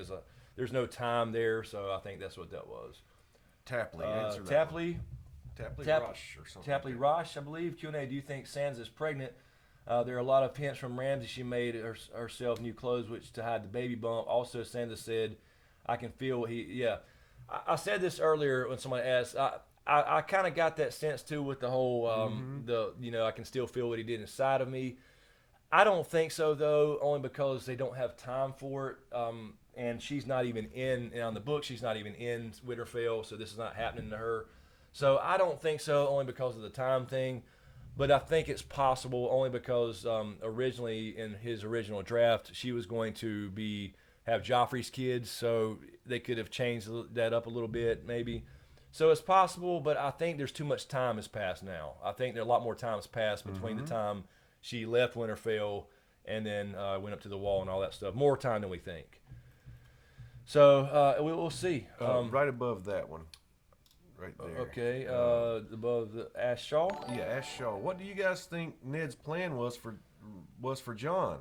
Do you think Ned knew how John fits into this whole ice and fire battle, or did he just want to keep John safe? Thanks. Yeah, I think I think that basically, I don't think Ned was into the prophecy thing. He didn't Right. know about like the Rhaegar thing. He didn't know what Rhaegar knew. He respected Rhaegar, so I think it was just to keep him safe. We heard a little bit of the conversation in season 7 with the Tower of Joy reveal, so I think that it was more like, okay, keep him safe. Robert will From kill him. Robert, right? That's what I From was just Robert, thinking. Yeah. yeah, basically just from Robert, because any Targaryen is going to be killed, and I think that's pretty much it. I don't think Ned was into any kind of prophecy type magical stuff and all that. So Cool. super chat I think I saw from Daniel Green. Thank you, Thank you, Daniel. Daniel. Daniel, there's no question, so I don't know if you had a question or not. If so, please retype that or let Celine know if you can. sure But thank appreciate you, it anyway. Daniel. And also. Clinton Velasquez, I believe. Sorry if I'm butchering your name. Thank you, Clinton. Best fighter in GOT. Top 5, not named Mountain. I would have to Tormund. say, yeah. The only reason I wouldn't say Tormund because he's not. not He can't ride a trained or horse. anything, He's not yeah. trained. He's probably He's a beast. I bet I would say Tormund's probably in the best shape of I would anybody too. because you being up north, you have to be in some kind of shape. But no, that. But I would say Barristan Selmy and Ariel Hotah. That would be my top picks right now. They're still alive in the books. So, Jamie, obviously before he had lost a hand was good, but not on the same level with Right. with Barristan Selmy. I like Braun, Bron's a badass too, yeah. but he showed he was afraid. What's the Viper's name? I can't. Oberyn. Yeah, Oberyn. yeah. Oberyn Martell. Yeah, he's freaking. Oberyn was a badass too, and Yeah. God, I remember I've said this a million times, but I was screaming, "Talk shit from over there!" I know. He beats his ass, and he basically just wiped the floor with him, and then he walks over and talks shit, and well, we all know what happened there. Lord, let's see here. Let me double check Streamlabs. Let's see. That is a new one, We ain't do have a new one here from Ethan Hunt. Thank you, Ethan. Streamlabs donation. When will Cersei die? I think before her death or the coming together, whichever comes first, she will have one major victory before she is defeated. Either one or more dead Stark or Qyburn and Euron figure out how to counter a dragon and one dragon dies. I agree. She will have another major death, or kill or whatever before she dies. Yeah, I think it's possible. I think if she dies this year, it has to be at the very end of the season because, again, and I know this is kind of, it goes into the filming news thing. Apparently, they re-signed for season 8, but she could be playing a corpse.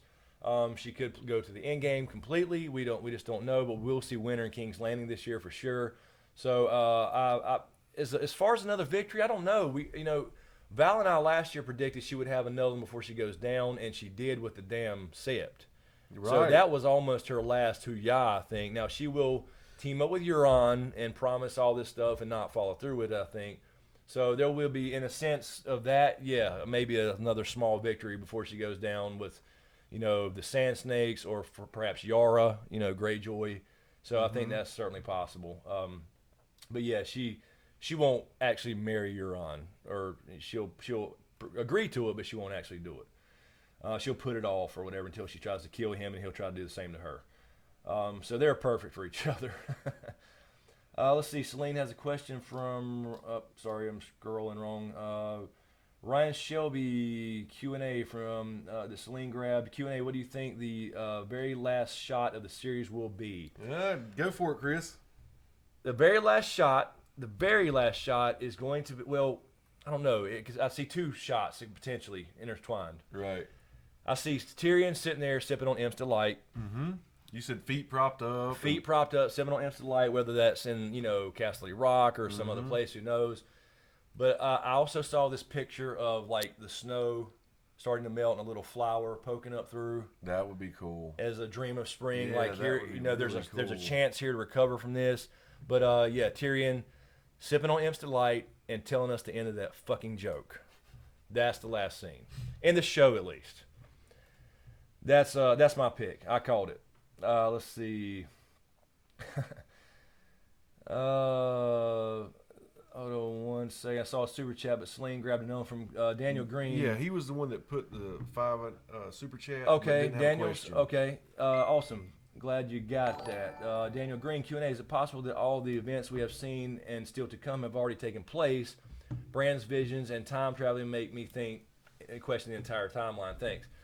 Yeah, I don't think they're going to overdo the time stuff, so either way it's happened. As long as we see that happen, I'm fine with some kind of ending where that like happened a long time ago, or Sam's telling a story to somebody. Right. I'm fine with that as long as we see it happen. But I wouldn't really get the point of that. Right. If we, you know what I mean. So I think it's possible, and you never know with the whole time travel thing. And I said before, As long as we see it happen and it really happened. exactly. As long as it see it happen, it really happened. It's not some story that was, right. Yeah. Yeah, so a few well-placed time loops and things would be great, but they can't overdo it and make it sci-fi. Another super chat from... Ethereon. Well, we got Charlize first. Oh, hey, baby. I missed that one, too. Let's see. Dave Tresky Q&A. Well, thank you, Charlize. Thank you. You're for somebody else, how will the others communicate with humans? Voice or telepathy or something else strange? I want to know, too. God, we've talked about this. Yeah, I think it's... We really don't know. We're guessing. Yeah, I don't think it's telepathy. No, I don't think it's telepathy. I think they do have a language. It's described as icy stuff, but of course that's from a POV of a human.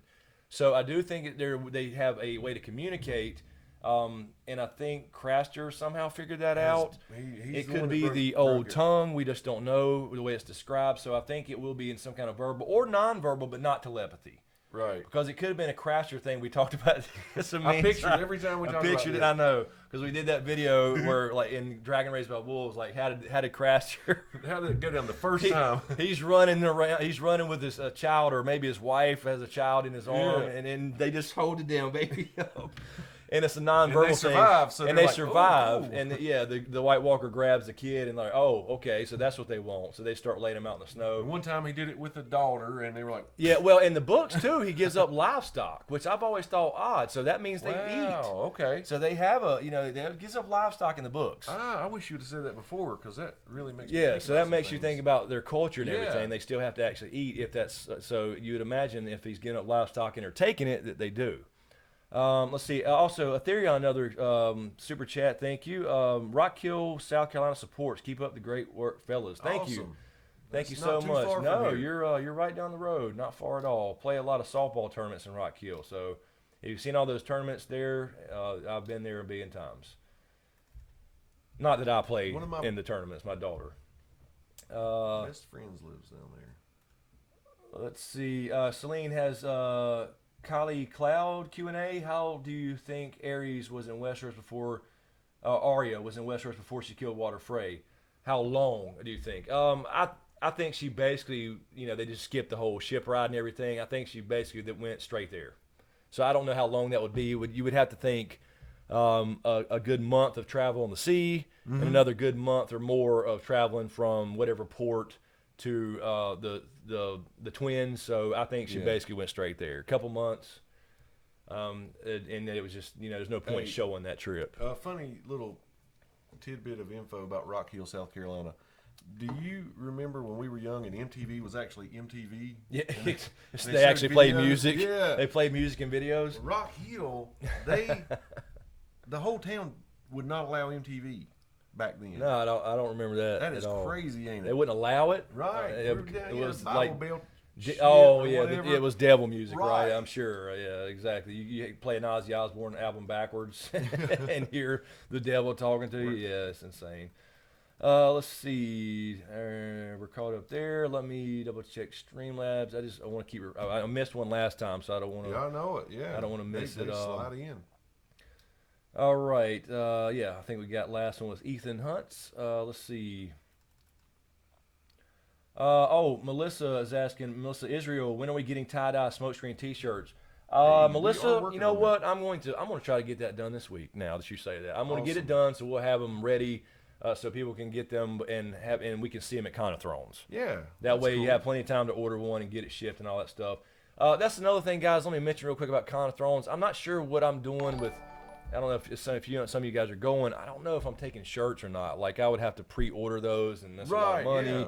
it's going to be weird. Yeah, So 'cause I'm you're not physically here. Yeah. Yeah, so I'm not sure, but I know people want stuff hands on. So I don't know what I'm going to do about that. Hold on, go right back up. I'm sorry. It's I really want to hear what you think about this because I think it's a great point. Are we above? It wasn't far. It was right before you started scrolling down. It was right there on it. Keep going up. I'll tell you. It's something. That was. There. It's Kelso, bruh. That Oh, one right there. okay. It's Kelso, bro. Q&A. Hey, Chris and James. Is it me or was Sansa stupid for not kissing Littlefinger? That was a perfect chance to start playing. Yes. I know. That's a good point. Absolutely agree. She would have had him right in the palm of her hand. Absolutely agree. She walked away and basically still said, I don't trust you, instead of playing the game. And this is what we're talking about with Sansa. Mm-hmm. I want to like Sansa, but she can't. She doesn't get past this damn, you think she's changing to Darth Sansa and going to start playing. I know. And then she doesn't. And she doesn't again. It's like, come on. And then the whole thing last year with the Battle of the Bastards, that was Littlefinger. And she just hit it like she did something special. Yeah. And it's like she can't get You're past right. this. I don't know. If she doesn't change this year, I'll vote for her being the Stark killed off, honestly. Let's see. What was I think we had a super chatter. So, yes, Carol Brown again. Thank you, Carol. Thank you, Carol. Q&A, do you think it's foreshadowing of a smackdown between Jaime and Brienne after the conversation in River Run? I don't know. I don't know if they're going to fight anymore. I could see, if Jaime doesn't go out like right beside Cersei, and that's the thing. We assume like if Jaime kills Cersei that's in King's Landing, and I think it would be Right. because of the Mad Queen type of parallel with the Mad King, Yeah. Kingslayer, Queenslayer, all that good stuff. But then nothing says it couldn't be somewhere else where Jaime is or around Brienne. I can see Jaime dying in her arms or vice versa. Yeah, I can too. Because man. they're I never really going to tell can. each other while they're healthy and alive like they love each other, even though they do, obviously. They're not going to tell each other. So I could see something like that happening where all of a sudden on somebody's dying their last breath, they tell each other. Right. The typical tragedy. There's lots of little mini tragedies in this story, tragedy love stories throughout the... If the three of them were together, Cersei's diabolical ass could pick up on the vibes and maybe do she something. knows. She knows from Thomas' wedding. Oh, okay. Remember, she looked up and said, "You love him, don't you?" And she Damn. didn't answer. So, yeah. So I think she's going to, if they're all three together again, she could do something. Yeah. Sick mountain on her or something. It could be. And I Now don't that wanna would see be that. now that would be a good dynamic. You just brought the mountain up. She knows. She found out during Joffrey's wedding. Mm-hmm. The next time they're together, some big meeting or whatever. If Yeah. Brienne's there, and the mountain goes after her because Cersei says so. Yeah. And guess who defends her? The Hound, Clegane Bowl. Bam, Chris. That's it. We just called it. Oh, my God. So we got Clegane Bowl because the Hound is now taking up for Brienne because Yes. the mountain is after her because Cersei knows she loves Jaime. I can see that, man. There you go. Heard it here Very first. You heard it here cool. first. Very cool. Yeah, Celine. Yeah, and Celine's saying check out the vlog channel. You can see Riddick. Yes, Riddick is on the vlog channel a lot, and I apologize if anybody subscribed to that channel. I have not done a lot with it. It's just so much going on. Mm-hmm. Trying to get the podcast off the ground. But we were talking And about doing this He's going to and- put some from Khan, a couple things from Khan on there. And Yeah, things and there'll like be that. stuff on this channel from Con too because it is Game of Thrones related. But I got to get back to the vlog channel. If anybody ever watched the vlog channel, he has a cooking video on there. We've talked about doing another. Yeah, we'll Me definitely. and him together doing some kind of cool cooking video. Yeah, exactly. But yeah, I need to get back to the vlog channel, so I apologize, guys, if anybody has subscribed to that. There hadn't been anything on there in probably a month or two.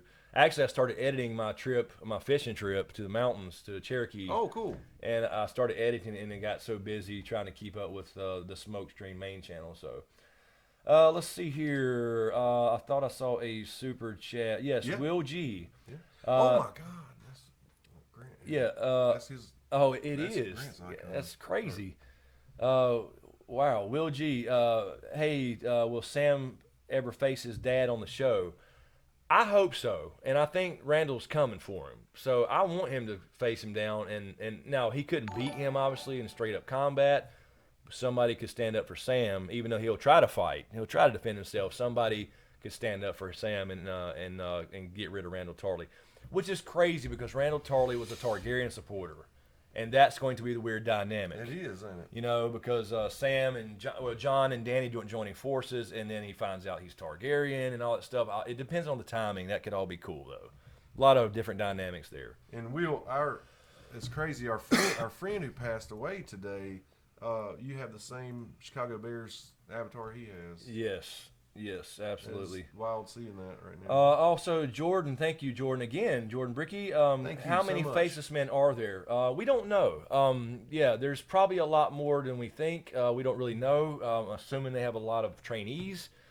In the books, for example, Jaqen is not the one showing Arya around the House of Black and White. He's called the Kindly Man. And Arya goes in, and he actually has a face on of it's like a glamour thing, and it's a skull with a worm coming out of the eye, and Arya grabs the worm and eats it, and proves herself. Damn. There's all kinds of crazy shit. So it's not Jaqen. But It seems to be only Jaqen and her and the waif in the show, but there's probably a lot more. I was gonna say anybody that we see in the background of a scene, we can Yes. assume are faceless. Anybody men. could be, absolutely, Okay. even if they're No, just I gathering. mean, when she was there training and everything, every now and again you see somebody sweeping or something, maybe over. In Yeah, those seem to be other acolytes. Okay. Yeah, so you would assume they're like trainees, like Arya just was. like she was. So yeah, I mean, I don't know how many any given It time. was so hard for her to get into that. Yeah. You know, who's going around handing those coins out? Right. You know? And saying, go tell any Bravosi Vala Morgulis, right? Mm-hmm. Yeah, I'm sure there's not a lot. I'm not saying there's like hundreds and hundreds. I don't think there's some big giant team because I think it's so expensive. There's only a handful probably. Okay. Because it is so expensive to hire one. But anyway, really don't have a You get your money's direct worth answer. when you do. Yes, for sure. Takoa, thank you, Jaden. Appreciate that. And check out, if you like gaming, check out Takoa's gaming channel. I think you just hit 1,000 subscribers, so congrats, man. Congratulations, Takoa. Yeah, he was all ready to quit, and I'm like, no, you got to keep going, man. You got the voice for it. Do it. Did Sansa, so thanks, Jaden. Did Sansa want Jon to die in Battle of the Bastards? First of all, she didn't tell Jon about the reinforcements and looked on her face and saw Ramsay was getting his teeth punched in and was worrying. Yeah, I don't necessarily think she wanted him to die, but I think there was some thoughts of that. Like, you know, I would definitely be the queen in the north, or, you know, Lady of Winterfell.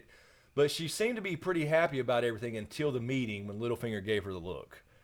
You know what I mean? So she was like smiling because Jon looked at her smiling when everybody's chanting King in the North, and then she looked up smiling back, and then looked over to Littlefinger. Right. So that's what made her think then, wait a minute. So I don't really think she would want him to die.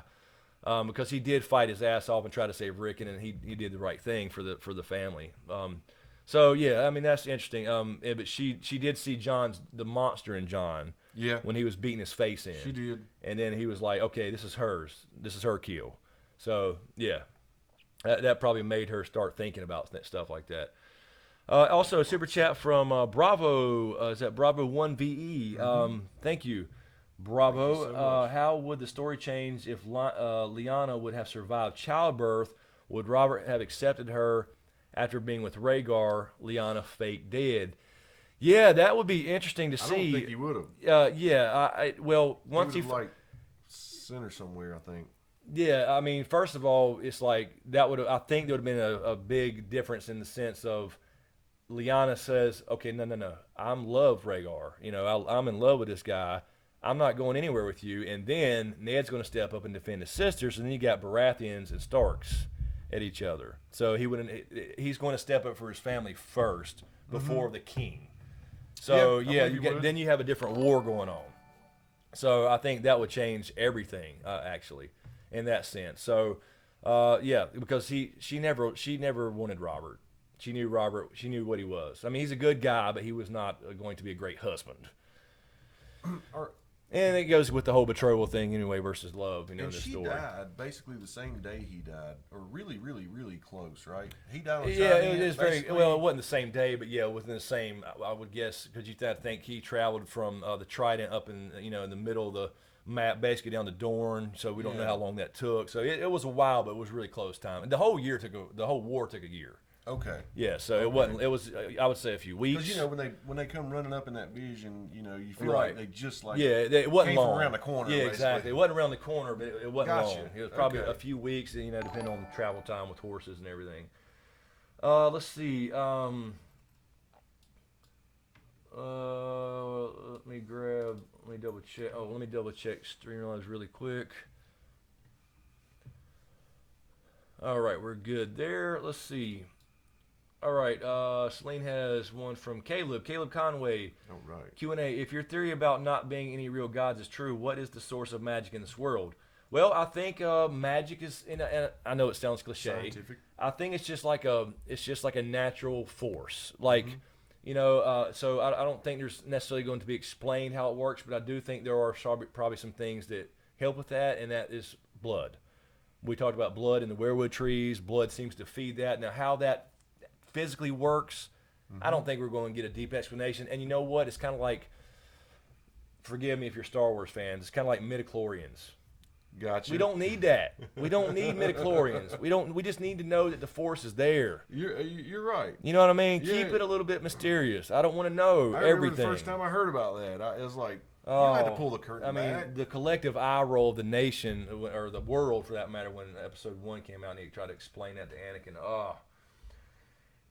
Anyway, so I hope that makes sense. I don't want to, I know it's a cliche answer, but I think it's kind of like the God thing. I don't think we're never going to get a definitive answer that there are no gods. It's not going to be stated by somebody, or George R. R. Martin for that matter, that there are no gods. It's going to be left up to us. So, I mean, that's my opinion. So.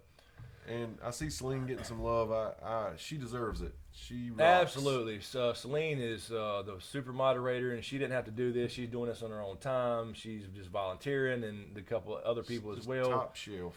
Absolutely. So thanks so much, Celine, as usual. Celine has a question. James Reed, what do you think of Jamie being sent to the wall?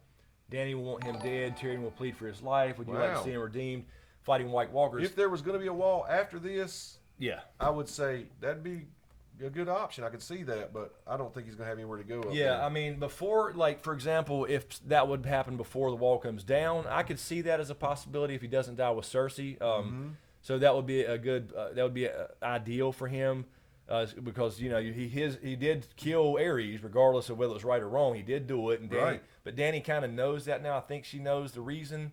So I don't know, if, but that would be a good kind of middle ground sentence. Yeah, so she could be like, okay, I don't have to kill the guy that killed my dad. Right, but I can basically kill him by sending him to the wall, letting him freeze ruin over. his life. But again, I don't think at the end of this entire thing there will be a Night's Watch. I don't think there's going to be a need for it. Let's see. Saw a super chat from Daniel Green. Thank you, Daniel. Thank you, Daniel. Q&A, will Cersei's wildfire stash save her life? Jon and Danny will need it to fight the White Walkers. Using the dragons just seems too simple for God. Yeah, Daniel, I think that Cersei will try the wildfire trick, but I don't think she'll be successful. So I think that's where Jaime comes in and stops that from happening. So you'll still have all those caches there to be used in the White Walker War. In that war. So I think that's the way that goes down. Also, a super chat from Gustavo. Thank you, Gustavo. Thank you. How will they know to look at about the Owl of Faces? Howland Reed, that's where he's been hanging out back and forth, probably, maybe not the whole time. But he did go to the Owl of Faces during the tourney of Harrenhal, and I think that he's been back several times, and that's probably where he's been. And he will have to come out of hiding from there and let Jon know somewhere, or Bran perhaps, where to go and what to do. Right. So I think he's the key to, and Bran can see that too, obviously, you know, in visions. And Bran actually may need to head there to help out with the end of this thing. Tie-dye rompers for everyone. All right, let's see. Oh, Lord. What is the Owl of... Not Sketchy says, what is the Owl of Faces? Yeah, the Owl of Faces is... it's right below Harrenhal. So we saw Harrenhal on the show. If you look at a map of Westeros, it's the big, giant 100-mile or so wide lake with the island almost in the dead center that's very, very unnatural. And I think that's where this thing ends. So if you look into the Order of the Green Hand and the Owl of Faces, you'll see that Howland Reed's been there before. You'll see that Adam Valyrian's been there in the books during the Dance of the Dragons. And that's the only two people that's ever mentioned in our entire story of all these books of thousands of pages. It's kind of been glossed over, but mentioned those 2 or 3 times, and that's it. So that's where this ends. That was where the original pact between the children and the men was shook upon in front of all the gods. And when I say gods, I mean all the trees. There's a giant grove of weirwood trees there in the south. So check out Dragon Raised by Wolves. We talk a lot about it and how we think it's going to end there. Yes, sir. All right, let's see. Let's do. We're 100. We're an hour 45 minutes. Let's do another 5 minute break real quick. And let the dog out since it stopped raining now. I don't hear rain anymore. So let's do that and keep hanging out, and we'll be right back. Thanks for watching. Thank you.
All right. We are back. We are back. Let me double check here and see what we missed. Also, real quick, I saw a few emails come in. I want to thank a few people really quick. Let's see. Thank you, Brooke Greer. Brooke Gear person, new Patreon. So thank you so much for that, Brooke. Jackson McGregor, a current Patreon with a little upgrade there. So thank you, Jaxie. Also, thank you for the PayPal donations directly from Heidi Reeder, Sandra Simon, Callie Cloud, and Nicholas Brown. Thank you so much for those. That was during the break. I saw those emails come in. So I wanted to acknowledge that and make sure, and let me check Streamlabs here as well. See if anybody had any questions. Let's see. That is good. Anna Woodside. I'll just say, I've seen you ask that question a couple times. I don't think we should really open that can of worms on the live chat. I'll just leave it at that. Okay. Let's see. James, get this question. Here you go, Wow. James. Here's you one from Celine. Grabbed it from K Wood 7382. Q&A. When do you think the trailer would drop, and what is your theory on the lemon tree? Okay, I think the trailer. We've been thinking the trailer's going to drop any time now. Yeah. And we are so excited and stoked for it that we went back and watched your awesome trailer that you made. It gets us amped up, man. I mean, I'll tell you what, man. I honestly, that disappointed me. I mean, I was actually proud of that. It'll little get you hyped, little man. fan winners here teaser that I kind of made. I was like, I enjoy the cinematic style stuff. I'm just learning to edit. This whole thing's been self-taught for me. Awesome, man. And it got like 30K views, which is, I can't complain, but it's like, you see these other fan made trailers that are good with like 8 million views, and I'm like 30,000. So yeah, I enjoyed making that. It was fun, and I thought I was pretty proud of that, actually. And as far as the lemon tree goes, I do believe that there's something important about that, the way it's mentioned, but I don't think I have enough book knowledge to come up with any kind of theory on that. I keep waiting on this guy, to pull something out of his head, because, only watching the show, I don't think there's any good tales in there. Yeah, and speaking of, and I'll get that in just a sec. Speaking of that, video. Let me paste that. That'll get people hyped up. If somebody wants to see, they're jonesing for a trailer. Yeah, let's. What am I? Oh, I'm clicking on the wrong tab here. Hold on one second, guys. I'm gonna paste this little trailer here. Try not to play it through the. All right. Even though your logo was on there were people that did watch it thought it was a real one and then got pissed because it was because I put not official. But anyway, there's that trailer. I'll paste it a couple of times. It's a good one. Watch it after this or later, whenever, and tell me what you think. That was my first attempt at like a cinematic style thing with music and shots from the show. So anyway, check that out. That's a pretty cool trailer. But yeah, I think so. I think anytime. And the thing about trailers, I love them, but it's a hectic time for YouTube because you gotta like watch it, and then you gotta watch it several more times, and you gotta like, if you want to break it down for these videos, you're like trying to jump on that quick and film it quick, but you don't want to miss anything. No. So it's kind of a time sensitive thing. So I love them and hate them at the same time. But yeah, it should be any time. I will say with the lemon tree, I'm working on a video. I've started looking into it, so it won't be too long from now. But I may have found, and I don't think it's just me, so I certainly won't take credit if that's the case. I'll research if I can. I may have found the location of the house with the red door. That would be cool. And if you guys know, if you book readers know about Ariana, got something to do with one of her chapters in Dorn. So looks like Herb's trying to get out of here. Okay, Herb. Celine grabbed something from Herb. Let's see. Herb Coswell, Q&A. Last question before I go. Let me stop it. Do you think if Gendry survives the rumored White mission, he will head to Winterfell to reunite with Arya and possibly marry her, restarting the Baratheon bloodline? Herb, I think it's possible. I think they could meet before she gets to Winterfell. Mm-hmm. So we'll see if there's I know people. what's the kids' word these days? Ship. I know people ship Arya and Gendry, but you know, you go back to what Arya said to Ned on the steps, like, I don't want to be a lady and all that stuff. But then again, she did grow up, and she was kind of looking at Gendry, checking him out. So I think it could happen, but I think they meet before Winterfell. But either way, I could see it, and I would hope so. I do think Gendry will be Lord of Storm's End, with Dany coming over, needing his political alliances. I got a question for you. All right. This is from Kyle Dubs. It says, do you think it's possible that Bran will mass warg the living to direct them? Oh, it was disappearing. To direct them to properly fight the Night King's mass warged dead army. I don't know. I don't know if that's possible. I don't know, you know, because the Hodor thing happened because it always had happened. He had already been broken by Bran, so it was a time loop. You couldn't. There's no entry point or exit point. So I said this a couple weeks ago or last week. Varamir Sixskins tried to warg a person. He was the most powerful warg apparently ever that we know of, and he couldn't do it. So it's kind of a no-no. Mm-hmm. And Bran, of course, doesn't know that when he slips into Hodor for the first time in the show, right? Heading up to the Wall and beyond. So it's a big no-no. So I don't know if it's even possible for him to get into somebody that's not already damaged like Hodor. Right. So if Varamir Sixskins couldn't do it to one person, I don't know. Bran may be a different story. Maybe that's necessary to break the rules to do something. So yeah, I certainly wouldn't shut that possibility down, but I don't know if it's possible to do it. I got another one here from you. Somebody says we never get their questions. This is from Emma McFarlane. Have you guys seen Whispers of Westeros yet? And thoughts? I have not. No, I just signed up for that newsletter. That's all I really did. I saw it and I signed up for the newsletter, and I really haven't looked into it. Yeah, so I think that's the new Game of Thrones like newsletter thing, like updates and stuff. So I have not seen anything on it other than just tell us your thoughts. Yeah, tell us your thoughts, because I literally just signed up for the email, the newsletter thing.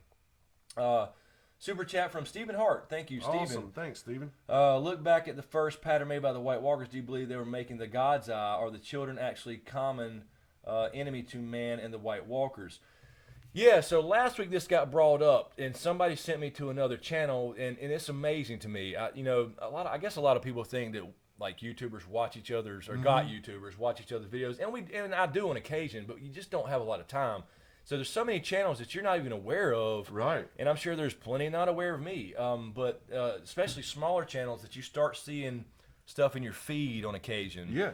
And you don't. And so I got pointed to. I'm sorry, I'm forgetting the channel name, but it was basically a thing about the God's Eye in this first scene, and I think it's very. I think it almost.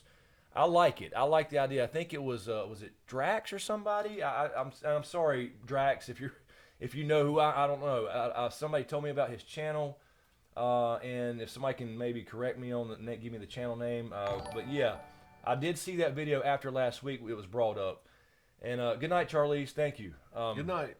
And yes, I love the idea because it does actually fit in a sense where you had the heads around the circle, which was the theta circle, but then again, you have a line through it. So why is there a line?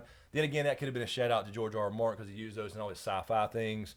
But the heads kind of representing the weirwood trees around it makes a lot of sense to me. It so does. That very well could be. So I really dug that. And for me, it was almost like, yeah, I may have been saying that for a long time because we started Dragon Race by Wolves back a year ago. Almost a year. July will be a year. Mm-hmm. So I know I may have said that first, but I think that almost confirms what we've been saying. Right. And so we may actually see that in the show. No, Emma. So you said, whoa, did I get in trouble Stephen there? Hart says Nexy. Yes, Nexy, that's right. So yeah, I did see Nexy's video after last week because, again, it's insane. I see new channels every couple of days that I've never heard of, and I'm sure it's the same for me. So yeah, Nexy, that was a good video. No, Emma, you didn't get in trouble. I was just pointing out to Chris that you said we didn't get your questions. All right, let me see. So I heard something pop in. I don't know if it's a subscriber or whatever. So let me check Streamlabs here.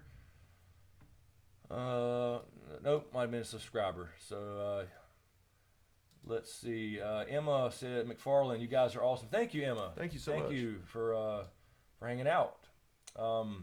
We wouldn't be here without you guys. So Fourth level is Tyrion and Targaryen. We talked about it a little bit before. I'm not there yet 100%, but I think I wouldn't be surprised. I wouldn't be surprised. Oh, next on Game of Theories. Yes, Muse. That's the channel. That's right. Game of Theories. Yeah, I went back and watched that after somebody pointed out to me last week about the God's Eye, and yeah, it was good. I like it. I like the idea of them showing us, and I said that kind of myself in a different way in several videos. They showed us the end of this thing in the very beginning of this thing. Yeah, exactly. In the prologue in the books as well. So yeah, I can see that for sure. And yeah, it was a good video. Let's see here. Anna Bordeaux says James sent a question privately. Not sure if y'all got some dialogue going on there. No, I'm interested. Let's see here. James Reed says, Q&A, what do you think of Oathkeeper and Longclaw being reforged for a new Stark Sword theory? They could call it Fire, both homage to Killing Walkers in the series title Ice and Fire. That would be, yeah, you're talking about Oathkeeper and Widow's Wail back into Ice, essentially. I think it's possible, but at the same time, it's like... I don't see the reason. Yeah, I mean, I could see it at the end of this thing where if Jon survives, for example, or Bran or whatever, wanting their sword, their family sword back. But for that reason, exactly. Yeah, after it's all said and done. After it's all said and done, Yeah, but not before, because I think Widow's Wail and Oathkeeper serve a purpose. I've talked about the names before. Mm-hmm. And Widow's Wail would be a very good sword for Jaime to kill Cersei with. So yeah, after all that's said and done, I could see it, but I don't see the point right now. But I mean, it'd be cool to get Ice back, but even though it's the same steel, I don't, the pommel's not the same, so I guess it's the same sword, just reforged, I guess you could say. But and good night, Carol. I guess Carol's heading out. Carol Brown signing off, peeps. Early day tomorrow. Thank you so much, Carol. Too. Thanks for hanging out. But thanks, and again, thanks for the card. I mean, that really boosted my spirits. All right, let's see. Amber says, Chris, do you think that the waves were just Arya's mind fighting itself? Oh, the waif was just Arya's mind fighting itself and who she really wanted to be. Nowhere seemed to be see the wave beating the shit out of her. Right. Yeah, that was a good theory I thought about. Like it was almost a psychotic thing, like Fight Club. Like Fight Club, exactly. No, I think she was real only because you wondered when they were fighting in the street, like no, everybody's just sitting around, nobody cared, and two girls were fighting, and somebody's beating the shit out of a blind girl. Yeah, I think because we did see the ending where they fought, and then she obviously put a bloody face on the wall. Yeah, it had to be a real person, I would imagine. So. But the question remains, why did the waif hate her so much? Ethan Hunt says, did they not see my Streamlabs question? Ethan, did not. Let me check. Ethan, I just checked and didn't see. Let me refresh. I do see one here, actually. But I thought I refreshed that. Oh, you have another one. There's two. Okay, sorry, Ethan. Yeah, because your last one was Cersei. Okay. So thank you, Ethan, for another Streamlabs donation. I agree that the throne will be destroyed, but I think it will be more Jon's doing than Dany. Character-wise, it would make more sense since Dany is so obsessed with getting it. I'm thinking this with Dany's vision in mind with Snow on the throne. Yeah, that's very, very possible, and that would certainly fit. But I think the only reason the only reason I was saying Dany initially is that when she comes over, she's focused on the throne. Mm-hmm. But when she figures out, like with Jon, what's really going on and all that stuff, and what this place has been through, since she's basically not been there since she was a kid, right? Then she gets to change her mind on that. So yeah, I can see it both ways. Either way, I said it here, I don't know, months ago, whatever it was. There will be no literal Iron Throne, the symbol of this whole patriarchy thing. Exactly. All right. Good night, Austin. Austin's heading out, dropping like flies. Celine has a question. From Big Cincy. Big Cincy? Is this the same one? I think. Q&A, Big Cincy. Chris, how do you think getting to Winterfell can change Arya or maybe her reunion with the Hound or Gendry, do you think that it can bring her back to normalcy if she's too far gone? Yeah, that's what I've been saying before. I said it in a couple of videos back. I think we talked about in the Dragon series. Yeah. I think that a Gendry or Hound reunion would help get her back on track and actually make her go home. Yeah. Because she's going to want to go straight from the Twins to King's Landing for Cersei. Sure. Mm-hmm. So her ending up going back home will probably, I would say, this is just my guess, would likely be due to a reunion. Yeah. Yeah, if she's left on her own, she's going to stay on her mission. Yep, exactly. So, yeah, but then again, that kind of goes into the Dark Sister theory about the books, at least, as far as the sword ending up with Arya. That would be kind of cool. Dark Sister fits, I think the names mean something. Little Bunny, here on my lunch break in Australia, love your work. Awesome. That's cool. And also, my mom is in Australia trying to ride a damn bike across Australia. And again, I said, I mean, not a motorcycle. So my mom said earlier she was watching. So, hello, Mom. If you're in here, love you. Be careful. I don't know if she was watching and could comment. I'm not sure what she was watching on. So she's in Australia right now. Let's see here. Donnie Lyons had a book question for you. All right, let me Right give it. Q&A, did Podrick die in the book, or is he being held captive? No, I don't think so. They were like about to get hung, Brienne and Podrick. So I don't think they're going to. I think somebody's going to stop Lady Stoneheart. I thought he was hung. No. Oh yeah, he's hung. Apparently, he is hung, but he's being hanged. There you go. Sorry, I know. I'm Southern. I know. Yeah, that's the proper term, right? Yes, him and Brienne are being hanged, but I don't think they're going to actually die there. I think somebody stops Lady Stoneheart because she's on this vengeance path, and it doesn't fit the Brotherhood without banners anymore. They don't believe in that shit. So I don't think she'll be the leader too much longer in the books. And shout out to your mom. Brave lady, place is full of crazy, deadly animals. Exactly. That's what we were saying. That's what I she told left. her. I said, look, you could just be on the side of the road taking a break and something bites you and die right there on the side of the road. Don't do it. Anyway, Celine Celine has a question from Dave Tresky. Q&A, is there any significance to the father of the Stark direwolves, Bloodraven breaking a warg rule maybe? You mean as in Bloodraven? Well, I do think he sent the direwolf for sure. Are you saying the father, like the male direwolf? I don't know. I think he maybe just took the opportunity to find a pregnant direwolf and use that for the Stark kids to get Bran recruited. So I don't know if you're saying that he broke some kind of rule as it getting it pregnant. Right. Yeah, I don't think that's possible. But yeah, he could have certainly warged the thing to go have two wolves mate, I guess you could say. So yeah, because it's interesting how it's the right amount of wolves, pups, for the kids. But yeah, Bloodraven definitely sent that. Frodo Doodle. Talked about that in an old video, an old Bloodraven video, 2 parts to that. There's an old Bloodraven video I did about how he was Brendan Rivers and how he became Bloodraven, and that was one of the things I said there. Frodo Doodle here, this one. Frodo Dill says, didn't Bran see Jaime pushing him out the window when he was uploading all of Three-Eyed Raven's knowledge in the vision when he and Mira were escaping from the cave? I'm sure he did. Yeah, I mean, he did see himself falling, but I don't, it didn't show Jaime in the window looking down or anything. But yeah, he's definitely got access to that. But he hasn't mentioned it since either. So I think it was a Streamlabs.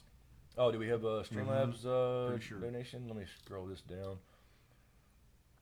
Okay, that was the same one from Steven for that. And then let me check Streamlabs.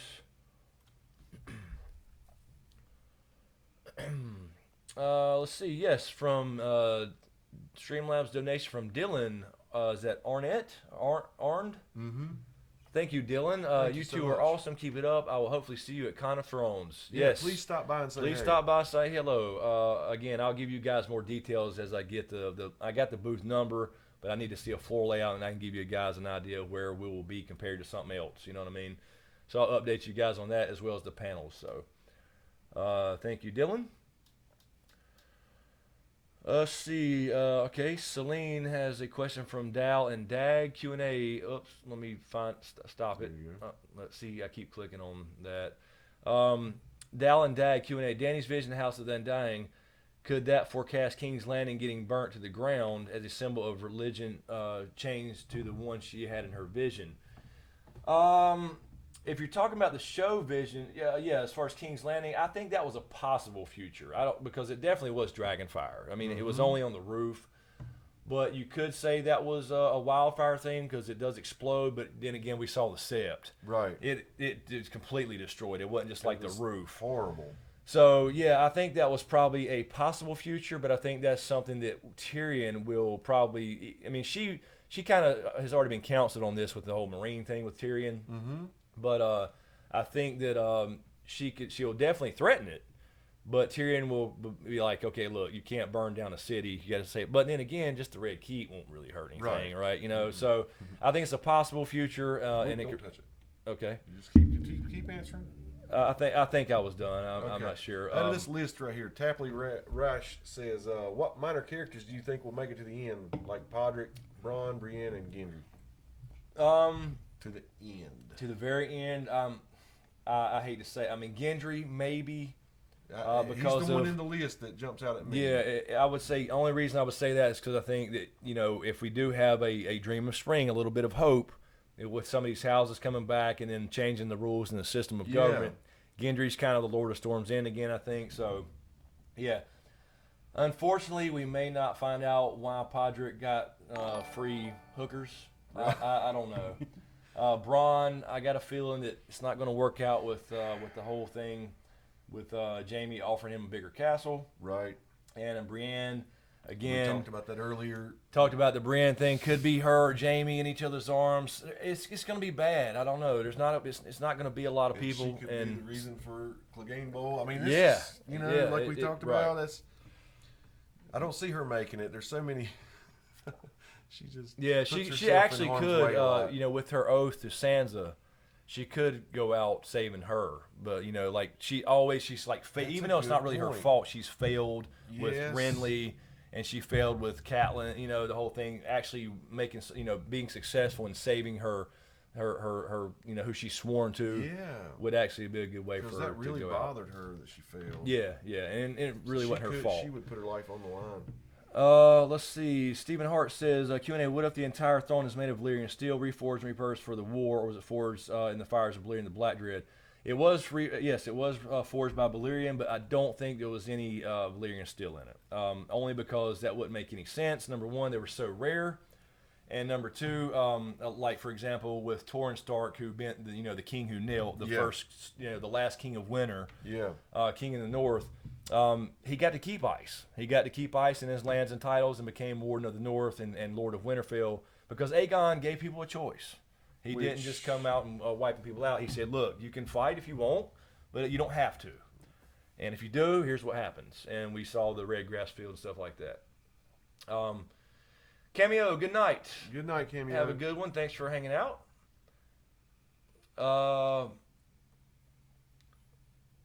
Let's see here. Francisco. Oh, I'm trying to stop it. Francisco Tapia, Q&A, what dead character do you think would have added more to the story? Dead character? Well, Barristan Selmy comes to mind first. He's not dead in the books, and he shouldn't have been killed in the show. It was ridiculous. There was no reason to kill him whatsoever. I want to see him come back and face the people that kicked him out of the King's Guard anyway. So, yes, Sir Barristan Selmy's first on my list. And, that would be my pick right offhand. Robb Stark. Yeah, Robb, but then again, you got the John Robb thing, so he had to kind of go in a way, but then, No, I don't think so. I think they had such a good relationship. That would have been a hell of a tag team. Yeah, that's true. That's true. And then you find out he's a Targaryen anyway. And, yeah, exactly. Yeah. Yes, Melissa Barristan is awesome. He is a badass, and he should not have been killed in the show. It made no sense. There's no I would love to see Tyrion and Barristan, and Varys for that matter, and then Missandei and Grey Worm. They can all be right there in Dany's council. There's no sense in killing Barristan. At least he went out killing about 10 fucking people. I think we saw a super chat. Brandon Beam. Let's see.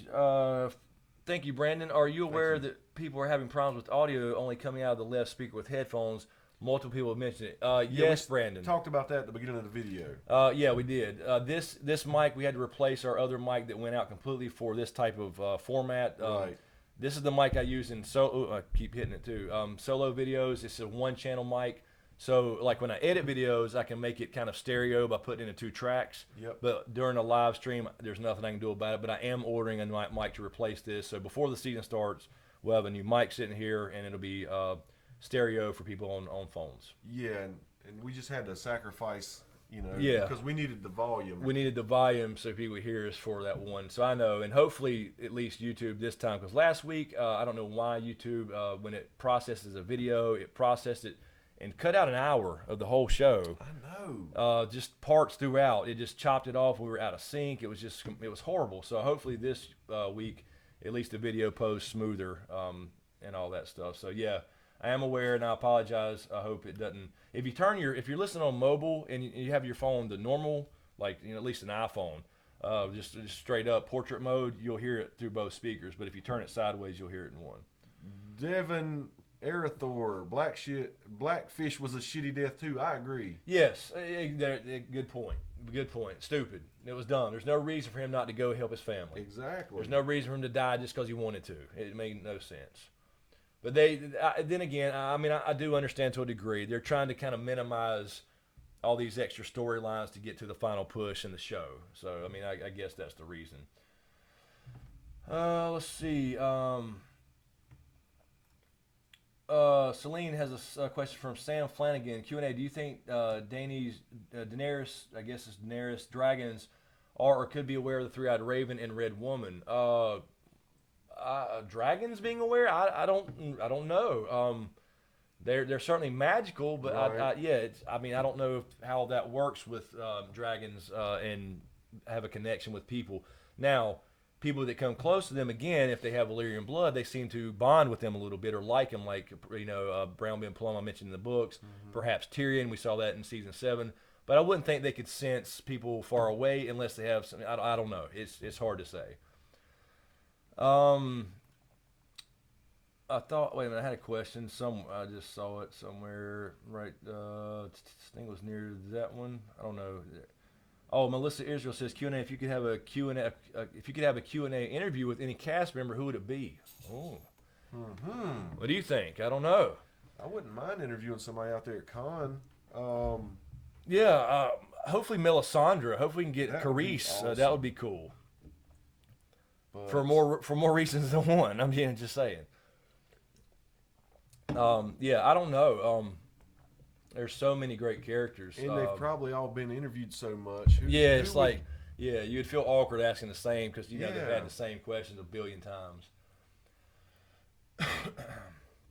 Let's see. Of course, Mike says Ramsay, Mike Bushnell. Ramsay is his favorite character. Damn right. He is the hero of the story to Mike. So feel free to send hate mail to him. Let's see here. Let me double check Streamlabs. I think we're good there. I want to make sure. Yep. Celine says a moderator can be the red woman. Absolutely. Yeah, let's see. Okay, Shalene's got a question from Painful. Whoa. Sorry about that. Celine says she has a question from Painfully Bad Gamer. Q&A, what do you think the end game for Grey Worm is? Somebody answered that earlier. They said death is Grey Worm's Yeah, end game. I think so. You're going to have the Grey Worm Missandei thing, but this is not going to be pretty. I'm telling you, it's not going to be pretty. Grey Worm will go out saving Missandei or something. You never know. There will be people survive, but not many. I just don't see a lot of people surviving. Mia C says, Chris and James, what year did you graduate from high school? Dang. Who said we graduated? Yeah, I'm a dropout. Long time ago. Yes, many moons ago.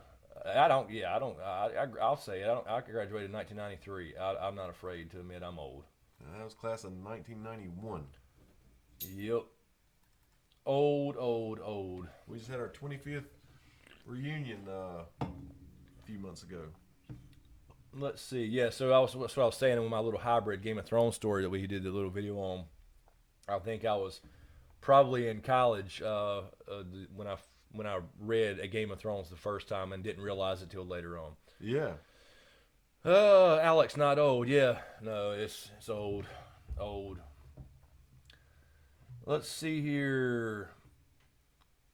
Embers on Fire 82. Is that Paula's picture? Is that Paula? Did you change your name, Paula, to Embers on Fire? Celine 85. No. Well, cool, man. I don't know, for some reason. Gene Curtis 85. Yeah, yeah. Yeah, it's just a number, right? That's right. Stephen Hart 93. When Chris met James, a romance. Oh, Lord. Mike. Of course it's Mike.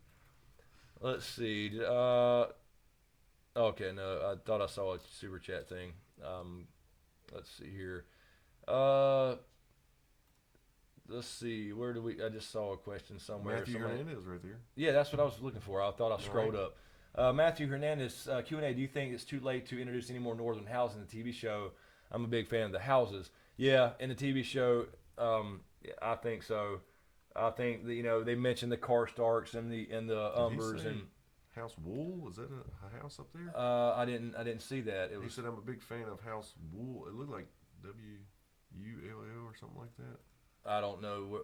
Well, at the end of his question. Either way, I wouldn't think so. They mentioned Hornwood. Well, they didn't. I don't even know if they mentioned Hornwood. We saw the Hornwood banners. We saw obviously the Umbers and Karstarks during the War of the Five Kings. I don't think they're going. Of course, we got Mormont involved right now. I don't think they're going to do any more, only because they're winding this thing down. We did see Manderley and stuff too as well. Richard James says, Q&A, do you think we'll see Gendry again? Yeah, definitely. Yes. Definitely. We'll definitely see He's gonna Gendry. Be a big player. He will be a player, and Richard. he will be he will be elevated from Bastard to Lord by Danny, I think. Super chat from Will G. Thanks, Will. Thank you, Will. Any thoughts, theories on Bronn's family lineage? Yeah, I was kind of down for a while with the whole reign of Castamere thing, him being a reign. But I really, and it would be cool, but I don't buy it, honestly, because there was too many chances for him to go ahead. Maybe he would spare Tyrion to get to Tywin. Sure. But now he's helped too much, and then he had his chances. He never did anything about it. He'd want to be the one to actually kill Tywin in person and say something while he's dying, like some kind of Sylvester Stallone line or Arnold Schwarzenegger shit, and tell something about, I'm the last reign of Castamere, bitch, and cut his throat. And he never did it. And now he's actually helping Jaime, or he did. He went to help with Myrcella. He didn't in the books, but in the show he did. So, yeah, I would think it would be cool, but honestly, I just think he's a sellsword. But, yeah, at first I was all over the House Reign thing. He could say that Ezekiel 25:17 or whatever Samuel L. Jackson said. Exactly. Start quoting the damn scripture of the day. Let's see. Omar Williams says, will Lady Mormont and Jorah meet? I think so. I think they will. Once they get all this stuff together, apparently Jorah's going to be healed. Mm-hmm. I had originally thought that was Quaithe. It looks like it's probably going to be Sam by the way they're doing things, since we won't see Quaithe likely. Right. So I think they will. And somebody had asked the other week, would it be awkward, for him to see like Lone Call with Jon and all that stuff? I think it would be awkward, but I don't think there'll be any ill will once he finds out. The way you laid it out, I don't think there will either. Yeah, with him finding out about like Jon's relationship with Jorah and and that's in the books too. I mean, like Lady Lyanna Mormont, she's not even close to being the head of the House Mormont. Let's see. Fabian Ortega, have you guys read the leaked plot? No. We avoid them. Have not read the plot. If it's even real. Like I said, I was sent a part of apparently that plot leak a long time ago, and I didn't know what I was reading before I was reading it. It was just like sent to me. I think it was on Facebook or something like that. And that was the part about the northern trip and the dragon and the white. That's the only thing I've actually, and apparently that's part of it. Good night, Fredo Doodle. Yeah, good night. Thanks for hanging out. All right, let's see. We're at 2 hours and 22 minutes. Do you want to like? What do you want to do? I know you want to take another quick one. Do one more little Yeah, thing. one more 'Cause segment will be good. We'll yeah, we'll go try out with a bang. try to get out of here a little bit earlier because James has to get up and go to work. All right, so we'll do that while we're at a good stopping point. So give us a few minutes, and we'll be right back and do another segment. So thanks for hanging out. Thank you.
All right, guys, we are back. We are back. Just give me 1 second here. I'm just fixing something here. While he's fixing that, I just want to say, during the break, I was looking at the live chat, and I see some people in there, saying their questions not getting answered, and they've asked several times. There's a screen about this big with the live chat in it, and there's like 400 or 500 people asking questions. They do move up really fast, and Yes. and I do start noticing ones that are repeated, and we do our very best. So if not, just be patient and maybe try to get Celine to help ask or whatever. Or Yeah, and actually, and Matt and I think it was Matt and some TV. TV. Stacks TV. Stacks TV. Yes. Okay, I think Celine's got Matt's here. Cool. Q&A regarding Azora High. What do you think of Danny being reborn amidst salt and smoke? Funeral pyre, Tyrion being reborn amidst salt, sentenced to death and sailing away, and Jon literally being reborn. Yeah, I think that's I've mentioned that before in older videos.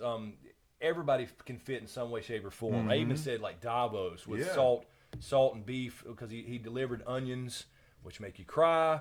You can always use the tears thing, right? But he had also salt beef in there too. Kind of, he was reborn as a knight. So there's all kinds of quaser ways. No sound. Are we? Do we not? We gotta have sound. Yeah, we got sound. Can you hear us? Because I got it. It's not muted. Cool. Okay. All right. So but yeah, I think Danny, you could look at the funeral pyre being reborn amidst obviously salt and smoke, people crying in the smoke of the Mary Dur's tears and blood, and obviously there was smoke there. But you could also say Dragonstone because it's known as a place of salt and smoke. She was literally born there. Yeah. So you could think about it being reborn or being born. Of course, Jon kind of being literally reborn because he died, and and Tyrion. I mean, you can see that sentenced to death and sailing away. Yeah, I can see that in a way. But Tyrion was also reborn in other ways. He's like a broken man, the whole thing with Tysha and where the whores go. So yeah, there's lots of ways you can look at that, and you can damn near make anybody fit that. Salt and smoke and how they were reborn. So yeah, we had what was the other? That was we're looking for Stacks TV. Stacks now. TV. If he's right there. If you're still here, Right there. okay.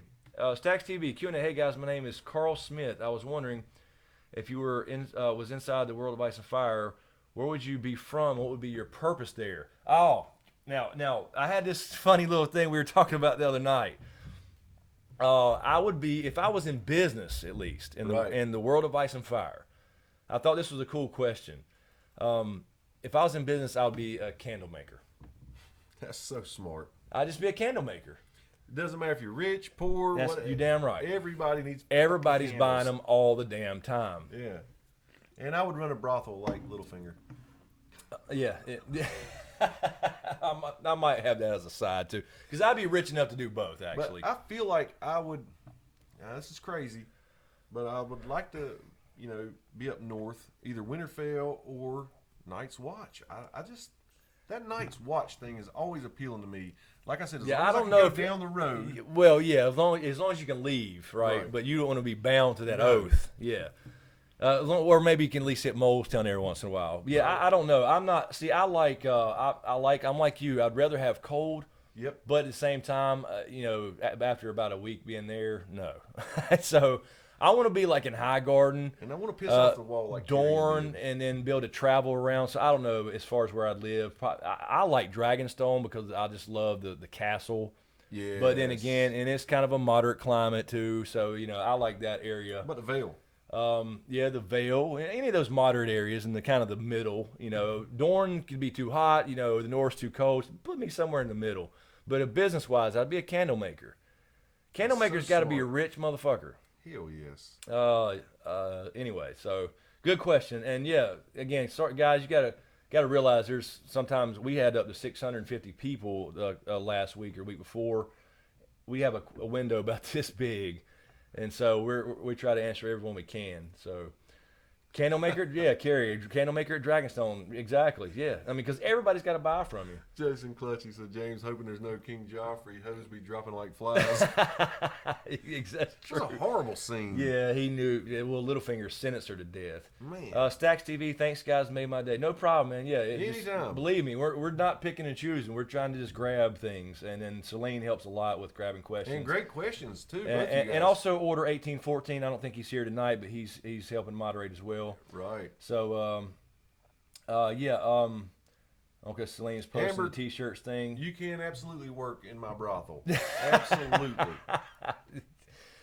Oh, Yeah, we'll staff this bitch, man. Yeah. Meet up at Con of Thrones and we'll staff this shit and get rolling. That's right. Mr. Scotty, Q&A, who really sent the cat's paw? Joffrey did. Joffrey sent it to impress his father.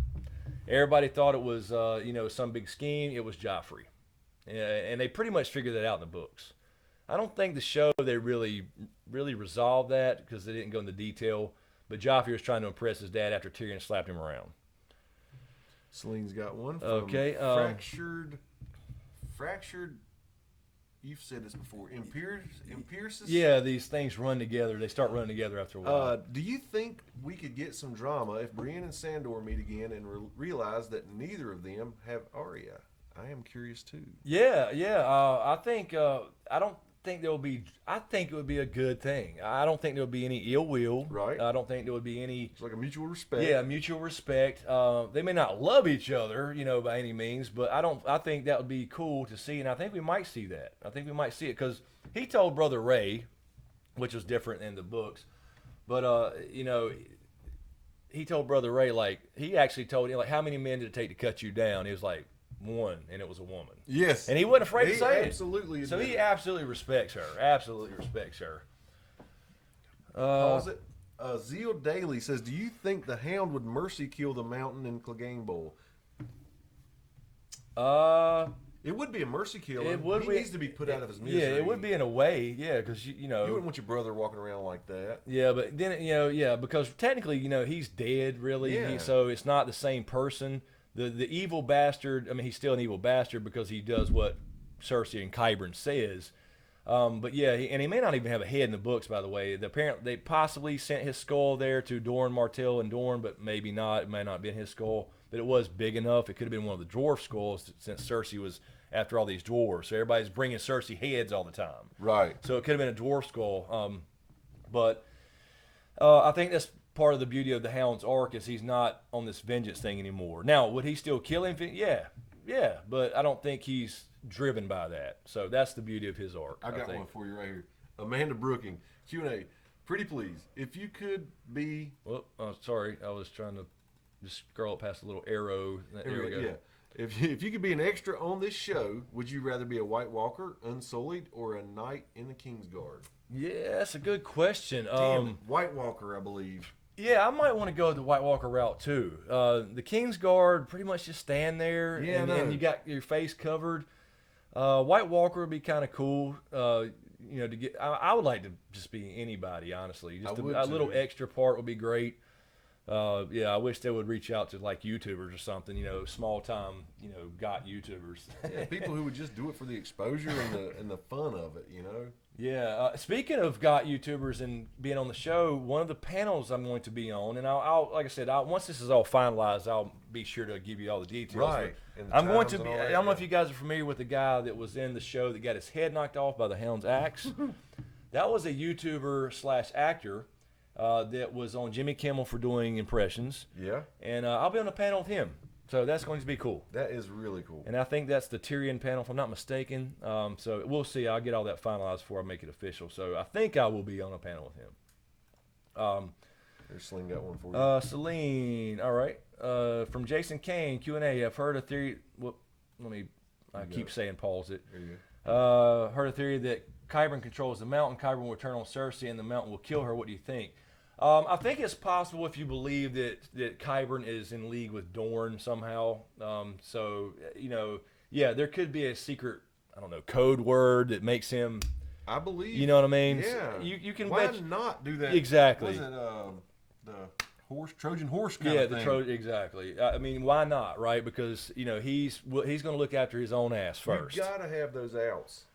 Yep, he's going to look after himself first. So there's certainly a possibility that what she thought's all her her protection, with the whole wanting the trial by combat that Tommen kind of banned. That ends up killing her too. But I still think it's Jamie. Amanda Brooking, I'm dead. Thank you guys. Oh, you're welcome.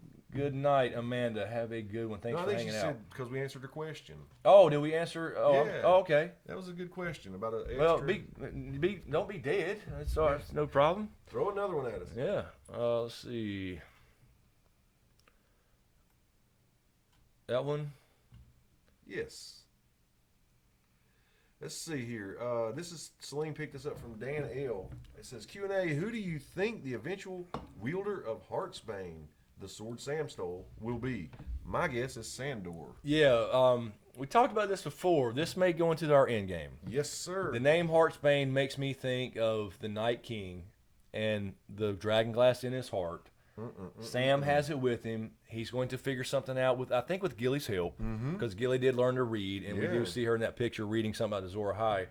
So John may end up with it. If you think it's John that does the deed, if he has to die, if there's not some kind of sacrifice feel like it'll be John, but or another pact. So I would think John. Then again, we talked about the Hound thing with fire going out with fire. So perhaps I could see that too.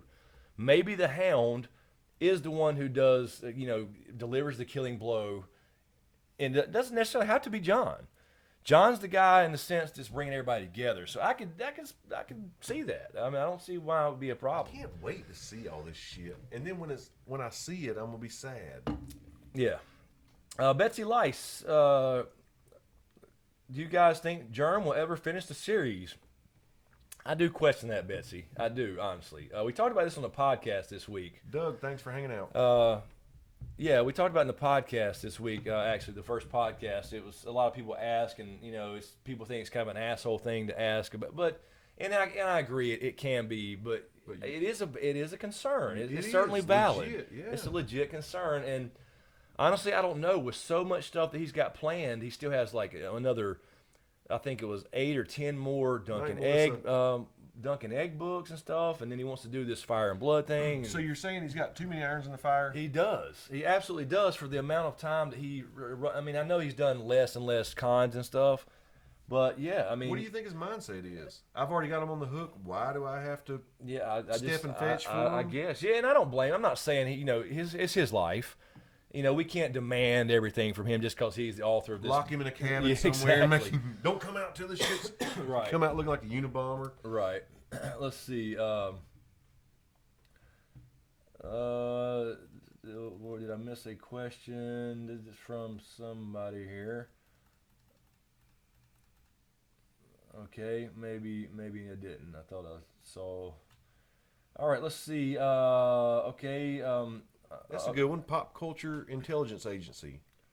Okay. Do you think Game yeah. of Thrones will end with a democracy, with each house representing a Senate seat? Yeah, We've talked about this we before. have talked about this in A Dragon Raised by Wolves. I don't think it's necessarily has to be a full-fledged democracy, but I think things will change. Right. We will get away from feudalism in some way. They'll at least take the steps to do so. Right. So yeah, I think so. I think that's the idea I believe here. you're dead on. I think that's the idea. We talked so much about this Dragon Raised by Wolves series was like originally four parts. We was talking about Jon Snow's end game, and we do focus on that, but it ended up being just kind of the end game for everything. Yeah, during the video we have to talk about. We have to talk about this. Yes. Yes. So we mentioned a lot of stuff in there. Let's see. I think I saw something from Ark. Was it Ark? I saw a question. Ark Q&A. Yeah. Ark or ARC Q&A. Do you think we'll see the final fate of Septa Unel at the hands of the Mountain? I don't know. I actually had somebody ask me. I'm not sure if it was a Q&A or I think it was just a comment on the last video. I don't think they're going to show anything what he does because it's going to be horrible. But somebody asked like that would Qyburn actually mess with her and make her some undead Septa. Right. I don't know. I don't know. I think that she's probably just going to die horribly slow, and they're not going to show that because it will be way too. Because he's not going to just kill her first. Let's just put it that way. So I don't think we'll actually see that. I think we'll hear about it. Let's see. Maybe we will see her head on a spike or something, but I don't think we'll see it. All right, here's one Celine grabbed from Rowan Padilla Q&A. Since Bran doesn't have Hodor or Summer anymore, rest in peace, how do you think he will prove to everyone that he is not only a warg, but is the three-eyed crow as well? Well, yeah, good question. He can tell them anything they ask. Honestly, I mean, he can tell them all the stuff he sees, he's seen in the past. He can tell them, but he can prove it. He can prove it. He can literally prove it by. He could say, for example, if John said, "Well, how do you know all this? How do I know you're not lying or just you're not high?" you know. He could say, okay, when you were 5 years old, you was in the yard pretending you were aiming the Dragon Knight with Rob. How would I know stick that? fighting? I wasn't even born. Yeah, exactly. So he could prove it in any way he wanted because he can go back and see anybody's past, being near the Godswood and Winterfell. Yeah, Mira's there to vouch for it too. I don't think she just goes away after all she's seen. Let's see here. James Hogg, why can't Bran just see how they defeated the White Walkers the last time? That's a good question, James. And that is a good question. I think he will. That's kind of the point of him learning all this, right? I think I think the whole Howland Reed Bran thing ties together. And with Sam the God's could be eye. Studying some of that shit too. Yeah, Sam's going to be reading it. Howland Reed is going to be studying it with the children in the Order of the Green Men, if you believe that's there. And then, and Bran can go back and see it. So I think that's kind of the whole idea about everybody coming together. And that's why I think that Azor Ahai, or the last hero or prince that was promised, yeah, you have some figures that fit that, but it's kind of everybody. Because without those, each piece, the puzzle doesn't work. You're right, man. You're so right. Let's see here. Let's see. Courtney just popped. Whoop, I missed it. Courtney Osborne, hello guys. I'm not too late. I'm glad I made it. I made it. Yes. Yes. Welcome. Yeah. We're not going to stay on too much longer, but yeah, you made it. Here you go. Jon Snow says, "Are the children of the forest actually children?" No, they're just a smaller race. Yeah, they're just called. The first men named them that because they look small. That's really all it was. Omar Williams said, "What did I miss? Here at JFK, went through TSA." Oh, you were off the radar. Yeah, for a little bit. no shit. Damn, you probably got held up for a while there. You missed a lot of good questions. Yeah, a lot of good questions, man. But luckily, this goes up as a video, so hopefully YouTube processes the damn thing right this time. Let's see. Joseph asked. Joseph, is that her ball? Q&A, do you think John really saw nothing when he died? Yes, because I don't think there's anything in this. I don't think there's any religious thing. There's no, heaven or whatever you want to call it in this show. So I think he literally knows nothing. But I think that's kind of the idea. Where do you stand? I can't remember on, was he in Ghost? In the books he will be. Not in the show, okay. no. Okay. Not in the show. They never. I knew you had said something about that. Yeah, he would have been acting a little different. You said his last word was something else or something. Yeah, it's Ollie in the show. In the books, it actually is Ghost. Yes. So yeah.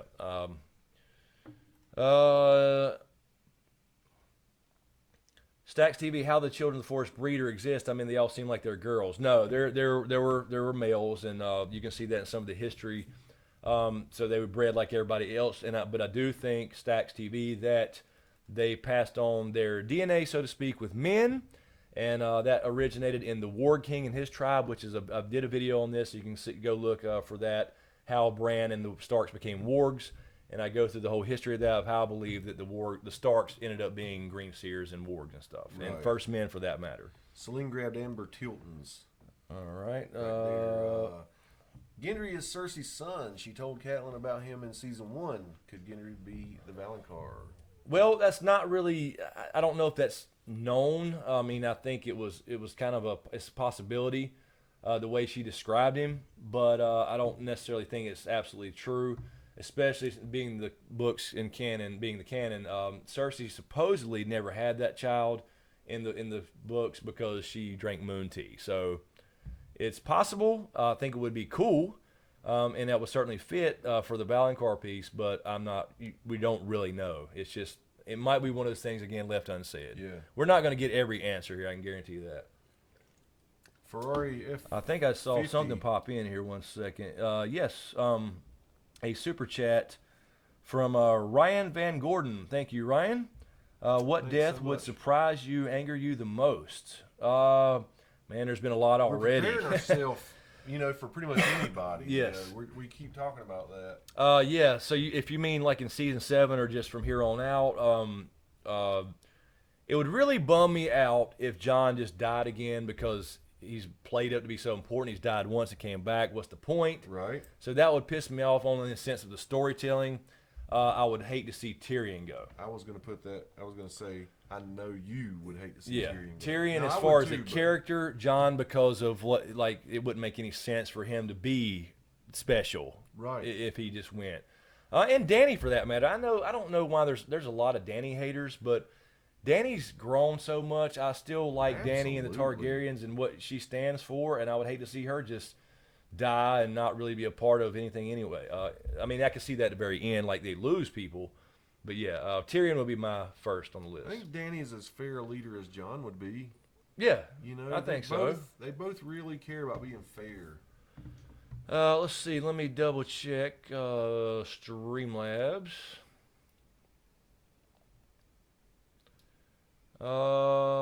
Let's see. I think Dylan was the last one. I think so. We're good. So we're good there. Let me double check again. Sometimes they don't pop in. All right. Yep. Stacy 27, Royalist and Chris shipping it.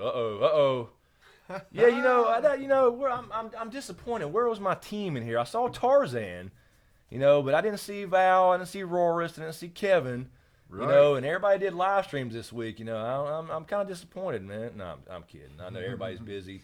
Look at Mike. Actually, they were on a call. We were getting on a call about this week's podcast before this, and I wasn't able to join. We had this whole thing happen, and so it was kind of an odd night. But yes, Royalist is very cool. Very cool. It's just cold in here. That's what's wrong with Nightbot. Yeah. Let's see. We're back up to 430 people That's watching. great. Let's see. Rezo, is that Rosso or Rezo Reviews? Do you think the Waking Dragons from Stone bit may have been mistranslated, considering through the sacrifice of Shireen, Jon was woken, and him being part Targaryen tenfold? I know. No, I don't think that's too far out there, but I honestly think that the Dragons from Stone is the dragon eggs, because if you think about it, I know people. First thing people will say is that's too literal. It's too Okay. easy. But you got to remember the way the books are written. It's from points of view. So Melisandre says that she has no idea Dany exists, no clue. So from her point of view, she's looking for some, thing that's like, represents Waking Dragons from Stone. Dany actually did it without her knowledge. right. So it fits perfectly in that sense. You got to remember about the books is everything's a POV, it's a point of view. So the other characters are not aware of things going on with other people. That's the beauty of this series in the books. So it fits perfectly that she actually did it. But yes, there are metaphorical things as well, obviously, that could fit with Jon, and that's certainly possible. Wake dragons from stone could be waking a Targaryen from the dead. Yeah. I certainly believe that's there too. I mean, there's parallels everywhere. So. We got a super chat pop in. Awesome. Super chat. Darth Whiffy, what's up, man? I hadn't seen you in a while. Has Rhaegar been hiding as a maester since the Battle of the Trident? Yeah, I don't think Too so. many witnesses. Yeah, too many witnesses on the Trident. Became known as the Ruby Ford. People saw his chest get smashed in, and people start fighting over the rubies that flew off his armor. I know a lot of people think that maybe he ended up at the Quiet Isle and stuff like that. I don't think so. I think the bottom line is there's too many theories about people still being alive. Yeah. But I think I said this the other week when I had a similar question. Rhaegar's he's not going to sit back and just be a maester. No He's way. going to be if he was still alive, he'd still be active. Involved in trying to fulfill this prophecy. Exactly. So I don't think so. But thank you, Darth Whiffy. Let's see. Celine Ooh, cherry picker right there. Is Bran getting stronger? Will we be able to warg into Littlefinger and make him jump out of the tower window when he attacks Sansa. Ah, that's pretty cool. I think he is getting stronger. Oh yeah, he's definitely getting stronger. I don't think he's able to warg people though. Again, we talked about this a little bit earlier. Hodor was obviously a special case because it was a time loop. It's always been that way, and that's why he's able to warg Hodor. But I don't think he can do other people. I mean, he's maybe the exception to the rule, but it's a big no-no in that, I guess you'd call it the warging community. Exactly. It's a big no-no. Now, if you have to do it to save the world, that's certainly a different question. But Varamir Sixskins could not do it. He tried when he died in the books, and if he was one of the most powerful. Yeah, wargs. I mean, he's controlling 6 things at once. Yeah. I mean, he's a huge warg in the wilding warg. So I don't think he can actually warg people, but I mean, then again, he is pretty special, so he could. Jason Adams says, "Will Jon ever embrace being a warg?" In the books, I think he will. After his experience when he comes back, he's been told in the books many times.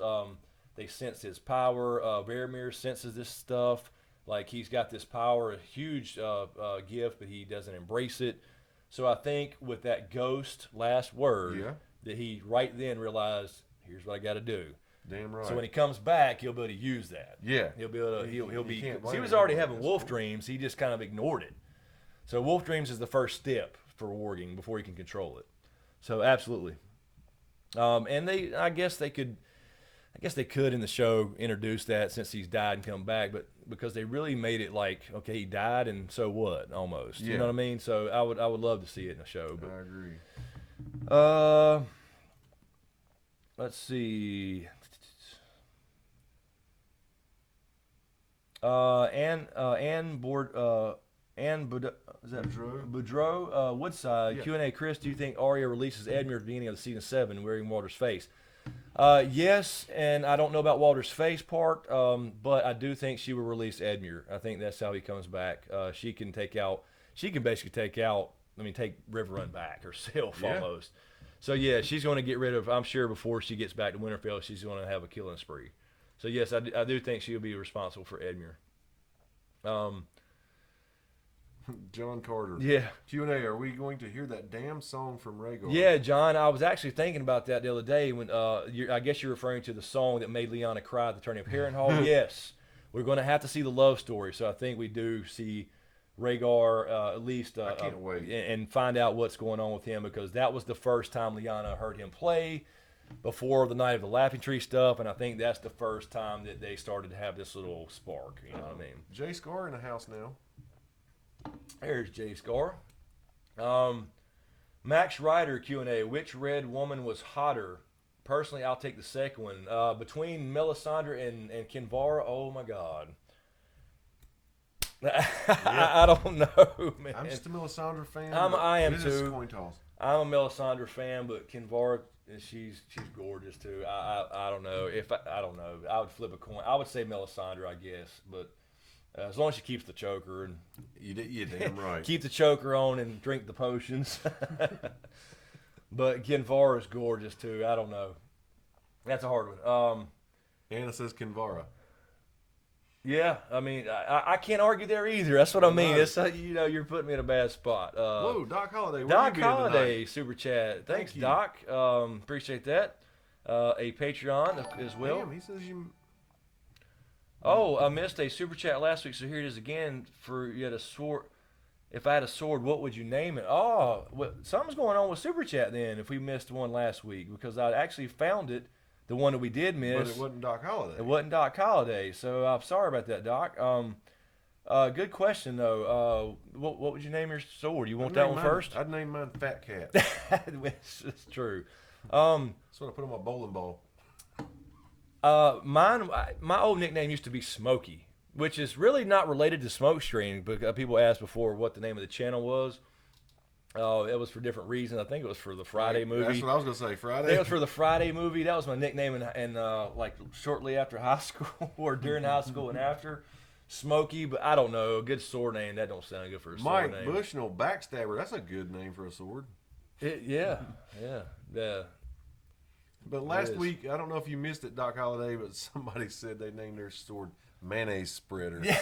And I've thought about that all week. Yeah, that's true. I do use that a lot. I don't know. I would probably come up with some cool Japanese name just because I've been You in would. martial arts and you know, so I don't know. I'd have to think about that. Smoke steel, yeah, yeah. Let's see here. From Omar Williams, will Sweet Robin have a purpose? Oh, Jay Scar. That's a Thanks, good Jay Scar. question. Yeah.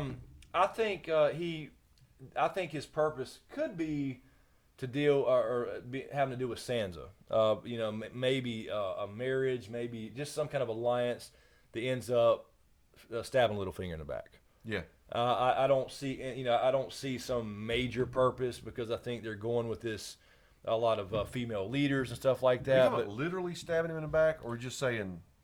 No, not Oh, necessarily, not necessarily literal, Okay. but yeah, just he's, you know, because right now Littlefinger's controlling him essentially. He's essentially Lord of the Vale through Little Robin, but when Sansa manipulates him, then she can gain control. Gotcha. So I think that's the purpose. Let's see. Well, Actually, Mike let me- picked up a question. Yeah. Nightbot asks. Let me check Streamlabs really quick. Okay, we're still good there. Did you refresh? I think I did. I know you went to it, but I did. Maybe you I did. think it was just quick that time. Okay, Yeah, yeah, I it did. was. I just want to. Okay, we're All good right. there. Let's see. Celine. Chris from Gina Morelli, want them to explain the God's Eye. LOL. Yeah. So Gina, it's the God's Eye is a location. If you look at a map of Westeros, and again, you can get a lot more detailed information if you go watch the Dragon Raised by Wolves 1 through 4. I don't know if you can see that. But you can just see This the little spot. right there, but That is a right lake. there is a very unnatural place, and as far as a geographic type thing, and that's where the original pact of ice, not ice and fire, but the pact between the children and the first men took place in front of a grove of weirwood trees. No, we don't know a whole lot about it, but we do know that 2 people visited that. Only 2 people, and ever was mentioned at least Right. in the books, and that is Helen Reed, who's been missing for some odd reason, and Adam Valerian during the Dance of the Dragons, and they both came out knowing a lot more than they did. He studied with them, the so-called Order of the Green Men, and Order of the Green Hand. So I think that's where this is going to end. This is a 100-mile wide about. If you compare it to the wall, it's 300 miles long. About a 100-mile wide lake with an island and dead center, which the pact was formed on. So I think that's where it ends, kind of where it all began. But yeah, we'll go more. There's more detail in Dragon Raised by Wolves. Anna says, "Where do whores go?" Yeah, Get out from under there. I don't. Exactly. That's where they go. No. Old Smokey. Yeah, there you go. Is that a sword name? Hey, yeah. yes. Is that Bia or B? I'm sorry, it flew by. Let's see here. Amanda Brooking, crossover Q&A. You find yourself in Westeros with only one weapon. Do you choose Daryl's crossbow, Shiva the tiger, or Negan's precious Lucille? Oh, shit. Just out of those 3? Oh, shit, that's cool. Yeah, just out of those 3, man, I got to go with the range. I got to go with crossbow for range. I was thinking about range, but too. you got the reloading problem. I Now, like the tiger.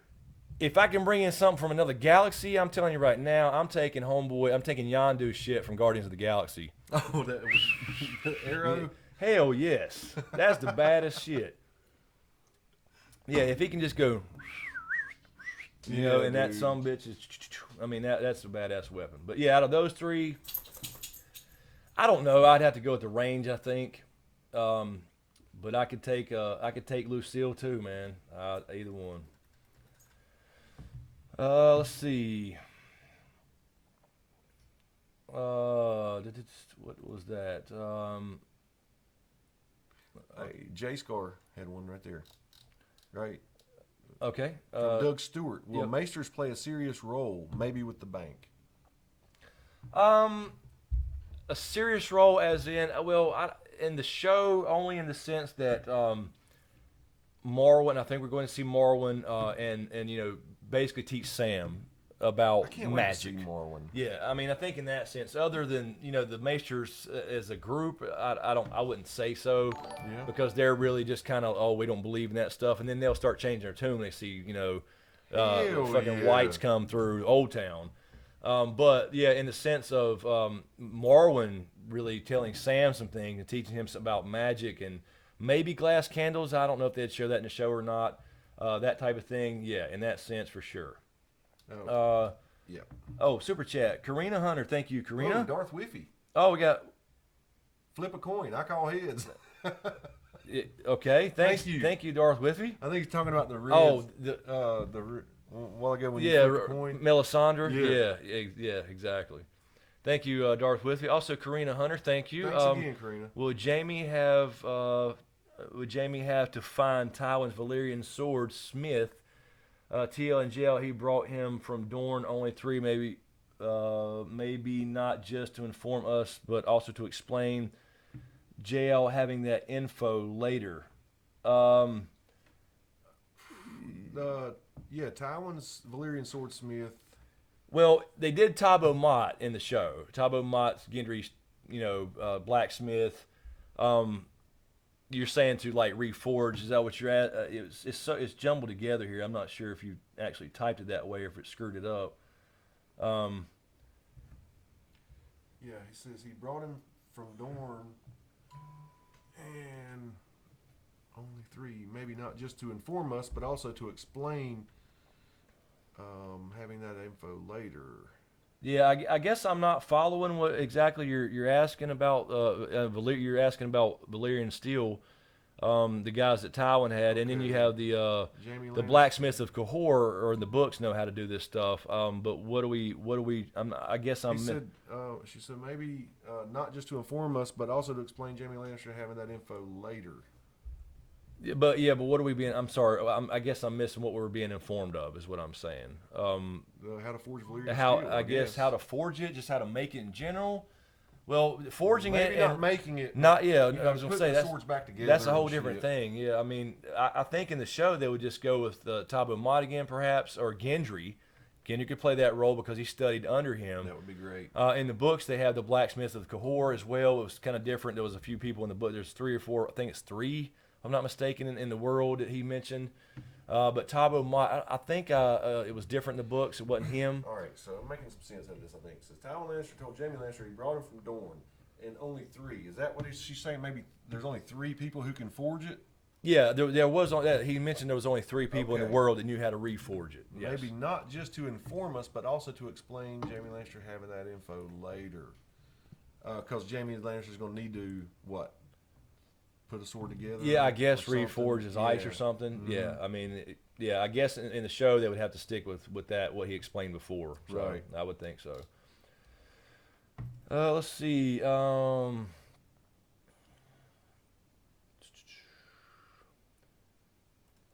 Brillin, is that Brillin? Help me, Celine. Q&A. Do you think Ed Sheeran will play the song? Play the song of Rhaegar? Ed Sheeran? I say Shireen. I got Shireen in my head. Somebody was mixing. Ed Sheeran, yes. Asking about this last week. I know nothing about it. Is he going to be in the show? Yeah, apparently. Yeah, apparently. But I mean, because they had the musicians in the Red Wedding. The generation gap for me. I don't know anything about Ed Sheeran other than that he is a singer. Yeah, I mean, if he can play on a harp, and sing with just a silver stringed harp. Let's see. Celine has one from Simon Vitkammer or Vitkammer. Q&A, do you think... Let me stop it there. Do you think that they will focus on Arya's list as her end game since it's shifted a bit over... Let me move that. Shifted a bit over the years. Yeah. 1 second, I'm pausing it again. Or it will be downplayed a bit, having her join the bigger conflict instead.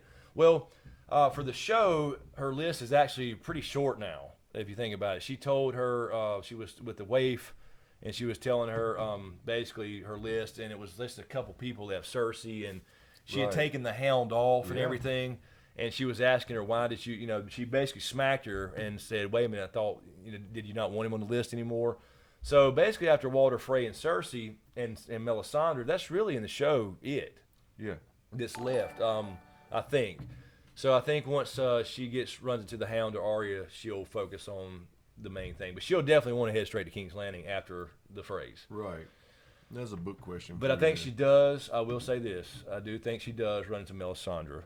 They will meet again, and that may be the end of the Red Woman. But I really want to see, man, I really want to see Kinvara on the show again, man, and meet Melisandre. I want them to have their little thing. Yeah, you want to see that I do. Confrontation about who's right. ARC or ARC, I'm not sure if I'm just making sure I'm saying it right one way or the other. Q&A, what did the voice in the Flames tell Varys? I just did a video on that about 2 or 3 weeks ago. A whole entire video on Varys and what I think he saw in the Flames. So check that out. And did you just say, I'm sorry, Yeah, that missed one. Elisippi or whatever. It's a book question for you, right? Oh. Okay, here. Elisippi, can we talk about the books? I'm interested to know where you think Sansa's storyline is going. Littlefinger plans on marrying her to Harry Harding. What's in it for him?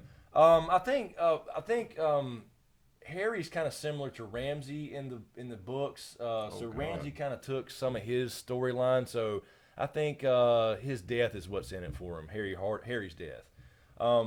So I think it's similar in the sense where it ends up that Sansa is going to have something going on, possibly with Street Robin, as far as manipulating Littlefinger. So yeah, Harry Harding's a character in the books. It's kind of an asshat, and I think they gave a little bit of Ramsay to him in the show. So I think it's going to kind of basically turn out the same way. I think Harry may be her first like kill, in the books. Gotcha. Something like that. So let's see. All right, we are at 1:10 a.m. We've been going for 3 hours and 10 minutes. He's not as cool as Ramsay. Come on now. Do you want to? I know you got to go to bed. So do you want to do a few more minutes, or do a quick break and do another 10 minutes and be done? Or let's do another little bit. There's 410 people. If they're gonna hang out for a little bit longer, I'll do another session.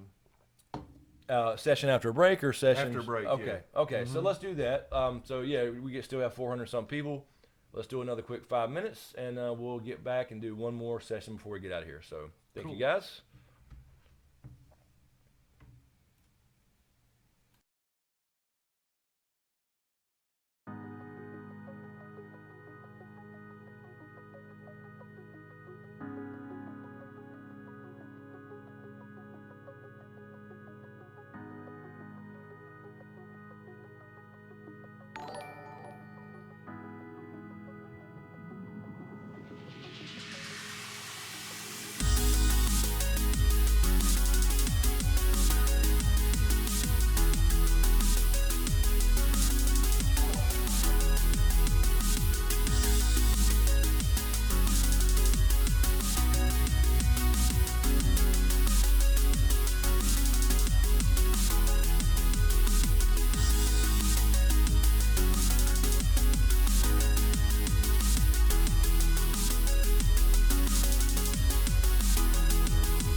All right. We are back.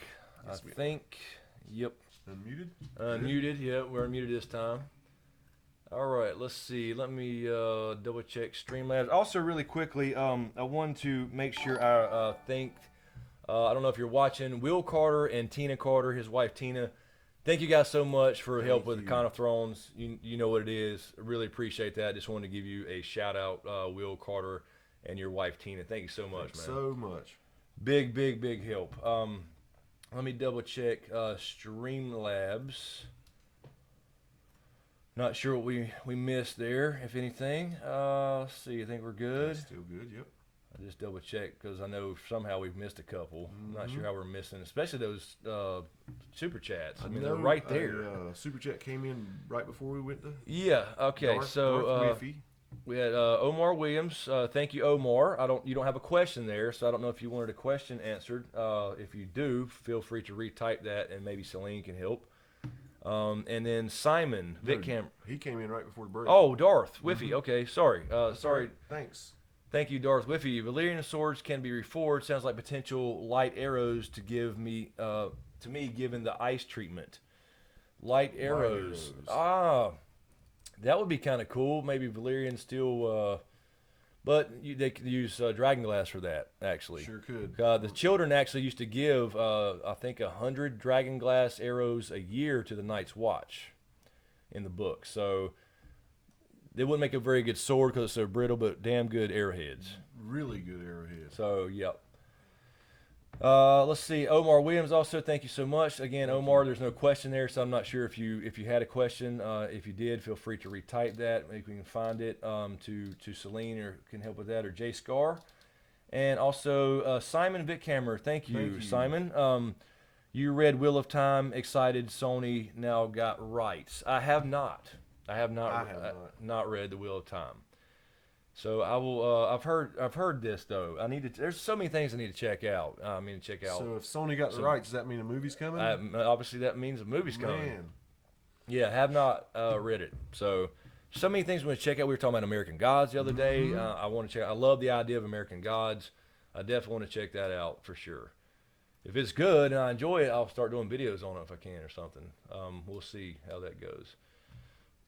Let's see. And again, thank you, Celine, super moderator, and Jay Scar, and Order 1814, everybody. But thank you. Be sure to, Celine's putting out all the links to subscribe.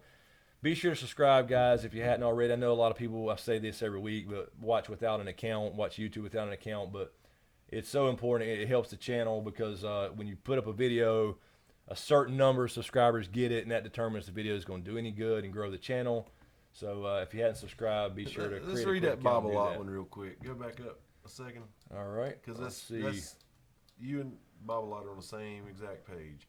Where right are we? There. It says Q&A. Okay. We could see Kinvara Randall showed up and was gone, but is supposed to show up again this season.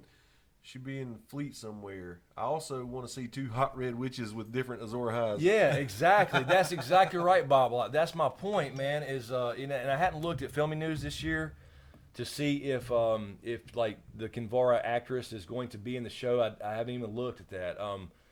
But yes, that's what I want to see. I want her and Sandra to meet up. Yeah.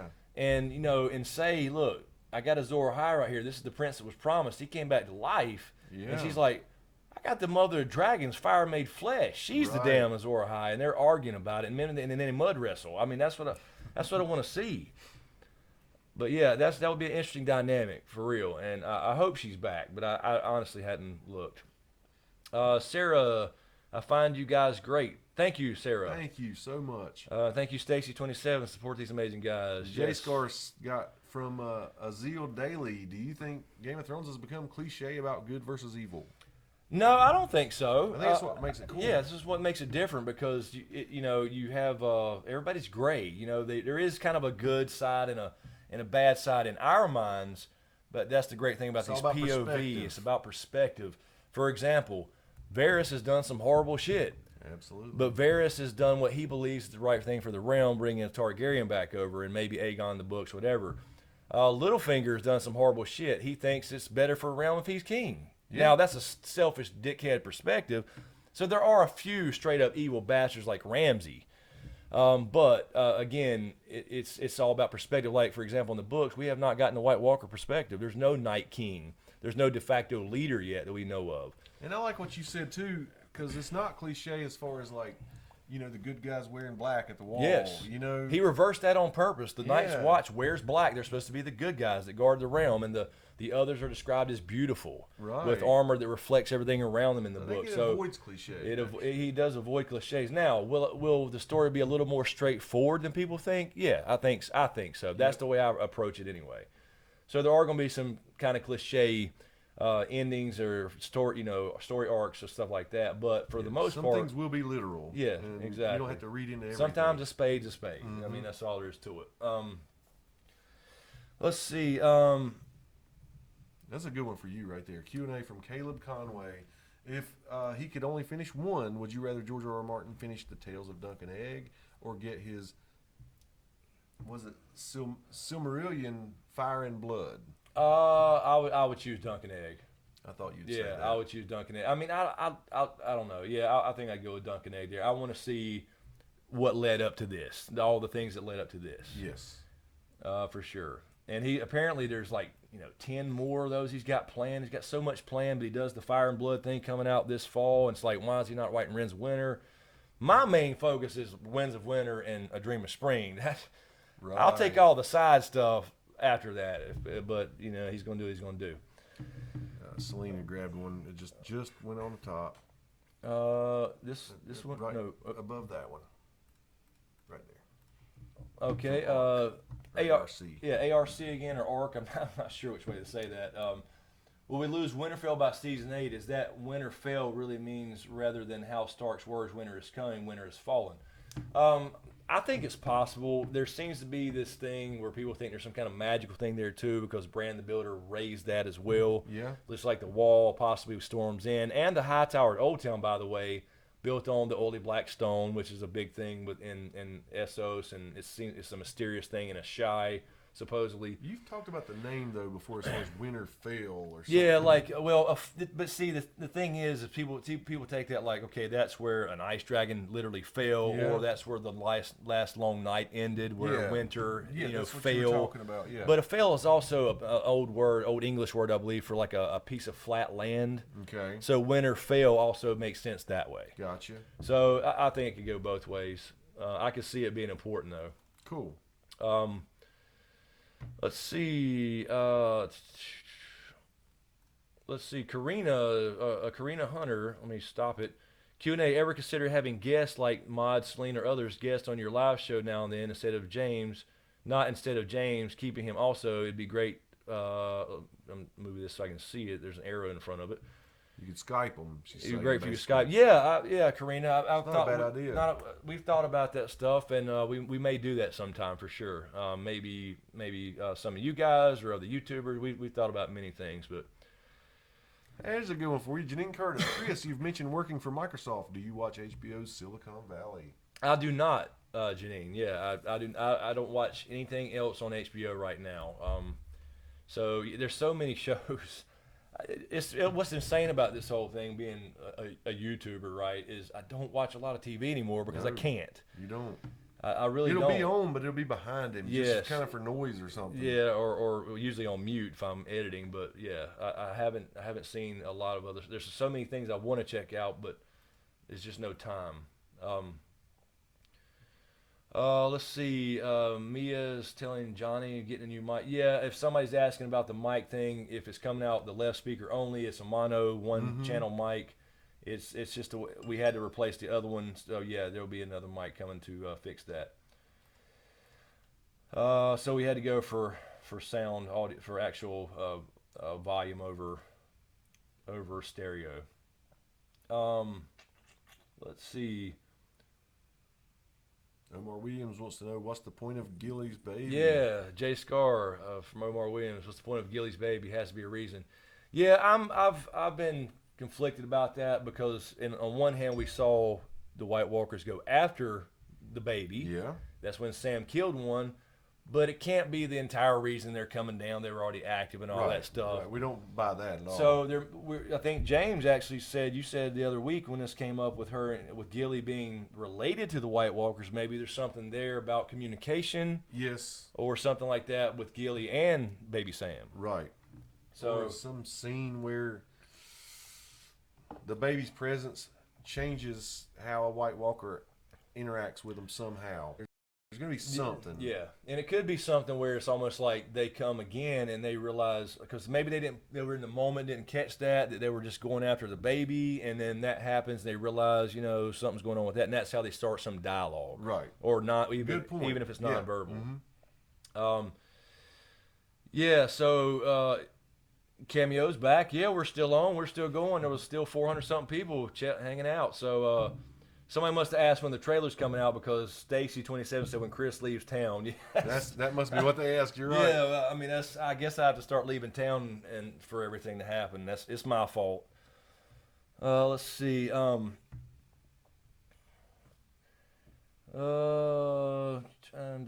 see. Let me check really quick. Oops, wrong tab. Check Streamlabs really quick. Okay, we're good there. All right. Kieran finally managed to catch up to you guys live. Yeah, we are still here, going on 3 hours and a half hours almost. So we're not going to stay on too much longer, but glad you stopped in. Let's see. Well, I guess okay, Matt M says, Q&A, been bugging me since I got into A Song of Ice and Fire Got. So here goes. Viserys' reveal about him not being a dragon, I think that can mean he's not a Targaryen. Secret not Tar plot twist to shake it up. Yeah, man, I don't think it means he's literally not a Targaryen. I think that that you have Targaryens and you have special Targaryens. That's obviously kind of what they're pointing out, is that some are very special, like Dany, who finds out she really loves heat and hot baths, and we, of course, later on hatches dragons. So I think there's something to that. And I think the Illyrio giving dragon eggs to Dany and basically bullshitting Viserys the entire time. Right. Lying to him like they're toasting to your health and shit when they don't give a damn. Jorah said that later. They care about rain and a summer that never ends. That kind of shows that there are special dragons, special Targaryens. So I think I think he really was a Targaryen, obviously, by his hair and violet eyes. Mike Bushnell. Oh Lord, let's see. J Scar from Amber Tilton. What happened to Ned's letter? Yeah, that's Varys. We don't know what's going on with that. We talked about that last week a little bit, I think. People are curious about that. Yeah, what Varys has that, and that could. Did he read it? That was part of the question. Did he read it to find out what was going on? Was it to Jon? Was it about Jon? I think that has to come up. I mean, that's a huge plot hole. So Varys may actually help with the whole Jon Dany thing going on down the road whenever that's revealed, because he may have a little bit of backup there. Yep. Denny D says, Q&A, do you think Dany will offer to make Jon a true Stark? Well, technically, Denny, he can do that himself now, technically. I don't think he would, because, technically, even though he's king in the north and they've elected him that, essentially, he is the White Wolf. He's going to stick with his reverse banner until he finds out what's going on with his true parentage. So she could actually offer that and say, look, I'll make you a Stark. I'm sure she'll probably offer that, actually. I'll make you a Stark, and everything, and you'll be Lord of Winterfell and all that, but I'm going to be the queen. And he's going to be like, nope, we're not bending the knee. We got something bigger going on. So, yeah, I mean, she'll offer it.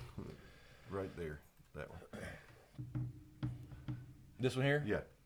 Gina Morel says, Oops, there we go. We should set a record and go for 4 hours, and James should call in to work tomorrow, and we should all pour one out for Chris and James's friend that passed away. You know what, Gina? You share last name with him. Yes, you do. And same first initial. Every time I see your name pop up in here, I think about him. That's crazy. Yeah, it's been very odd. Gina, I've seen your name a million times, but that all of a sudden stood out tonight from the first time from the first hour or first couple minutes we got on, and then we had another guy with his little icon, his Bears icon. It's insane.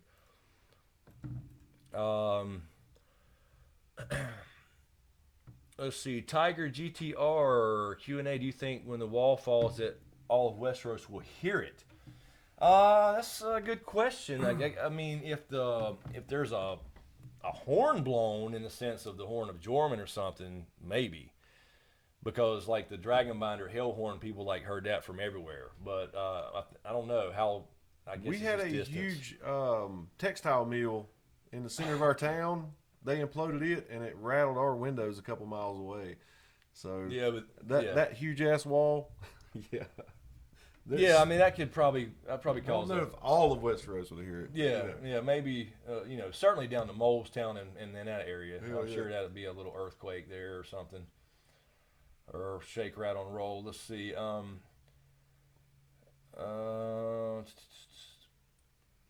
MW. Let's see. Let me make sure I get that right. MWMT. Is that right? Q&A. What are the 5 forts for? White Walkers or something else? Ooh, talk about that, we buddy. talked about that quite a bit, and I think in Dragon 2 we probably mentioned that.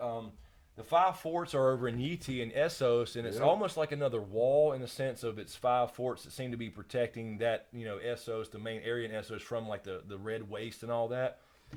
So it's implied that the Long Night was a worldwide event because that's where all the stories come from about Azor Ahai and Eldritch Shadow Chaser and all those things. Right. From Yeti and Ashai and all that. So it seems to be that it was for White Walkers of the original Long Night. But the question is how did that happen if the Arn of Dorne was already broken? And how did that happen if George R. R. Martin has said that the continents do not connect? And the only way we figured that was an ice bridge. Yes. Some kind of ice bridge somewhere. Perhaps at the Land of Always Winter, going over to Essos. But we just don't know how big this damn world is. If we got Sotheros and what's west of Westeros, and I mean, Northeros, we have all these other continents that we don't know anything about. And as long as Essos is, that's a huge fucking continent even compared to Westeros. So this is a big damn world. Well, here's one here Jay Scar keeps throwing up here from Mr. Maximus. Will Gendry be legitimized by Jon Snow to reestablish the Baratheons, or does the story end and so does the Baratheons? I think so, but I think it's probably Dany. I think Dany will be the self-proclaimed queen. And she says, Tyrion's going to be like, you need political alliances, and that's what makes them go get Gendry in King's Landing. So I think it'll be through Dany that happens. That's what I was going to say, but you ultimately think it's Dany. Yeah, I think so. But they'll be on the same team, so to speak, right? Do what? Janine wrote me a note to give to my boss. Wait a minute, can I print that out? Where's the note? Right there it is. Okay, yeah, let's read this. Janine writes for James, his boss. James has an acute case of anal glaucoma. He can't see his arse coming into work today. Signed, James's doc, wink, wink. I think that'll work. Let me copy that and print that. Let me print that off, and you can send that in. Celine grabbed it. Look, that's funny. Oh, that's hilarious. Let's see. The man says, is Brienne currently the best fighter alive in Westeros? I don't know. Let's see. With Jaime missing a hand and some of the Kingsguard gone, I don't know. She's in the conversation. Yeah, she's got to be in the conversation. She's got to be like LeBron, right, in the conversation. Mm-hmm. But I don't know. That's hard to say. There's a lot of good fighters. I mean, like Randall Tarley, for example. But that's a good question. I don't know. And keep in mind too, Stannis and stuff like that. They're still alive. He's still alive in the books. But ARC or ARC, and I still don't know if I'm saying that right. I wish, tell me ARC or ARC. It's Queen Victoria's Day in Canada tomorrow. No work. I can go all night. So he's got the day off. That's awesome. Let's see. See, I was right. See, Ember's on fire. There's Paula back. She changed her name. Right. She changed her name again. I knew I recognized the little picture. Good eye. So Lincoln will watch the parts of the live show we missed somewhere. You'll be able to watch this after we're finished. It'll actually post as a video. Now, it will take probably a good 2 hours to process and finish as a video, because it'll first post and you'll see about 2 hours of the end. Exactly. And then after it processes, it'll have the whole thing. So yeah, after this. Let's see.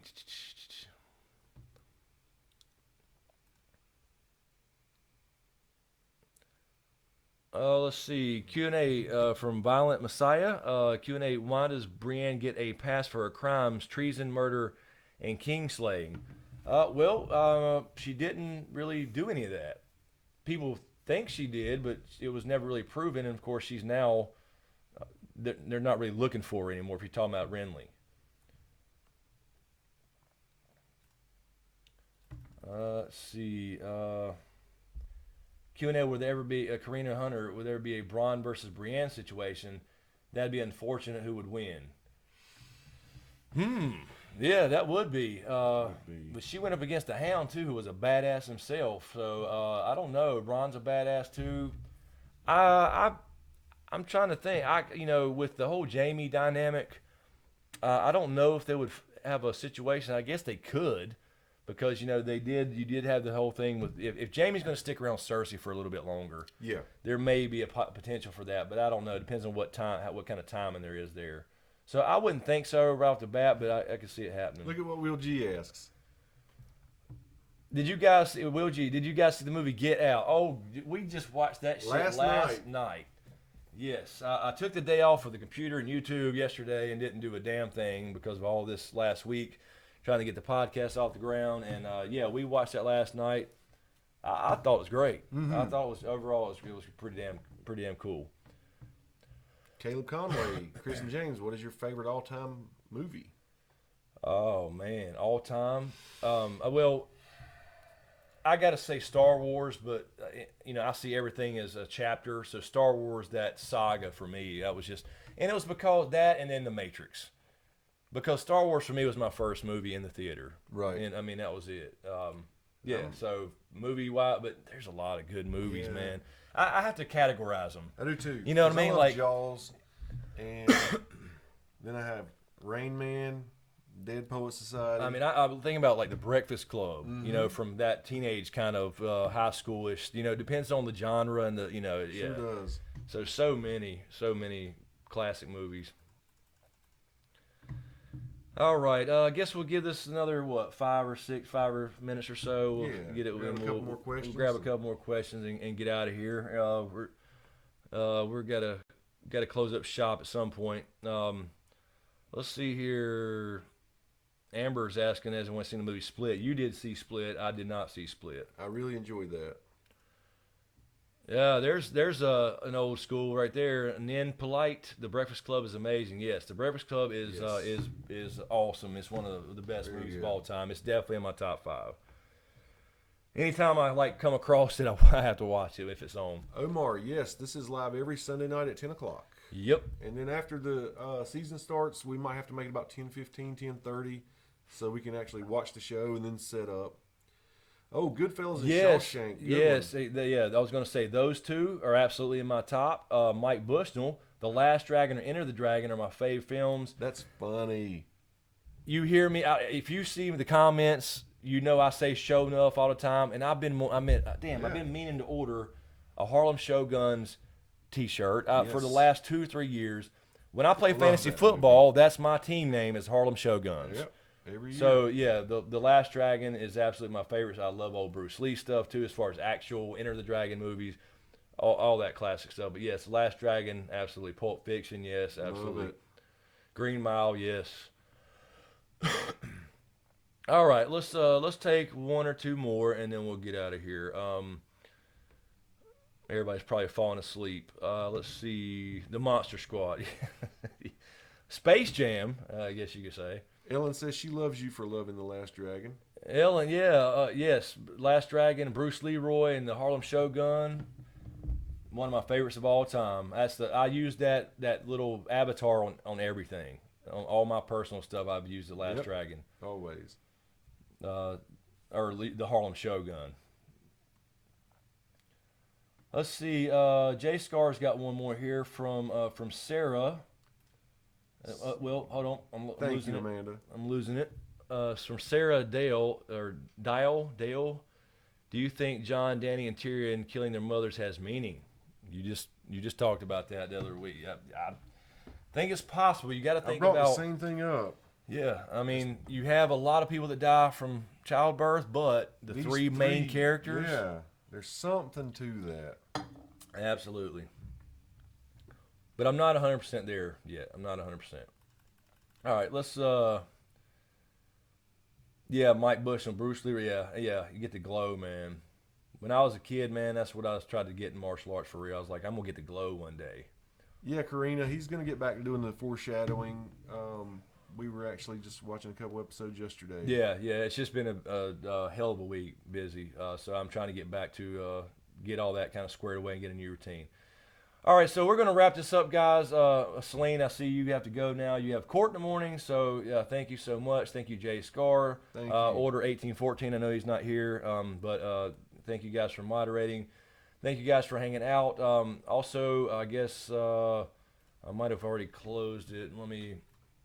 Not that. I meant to do this.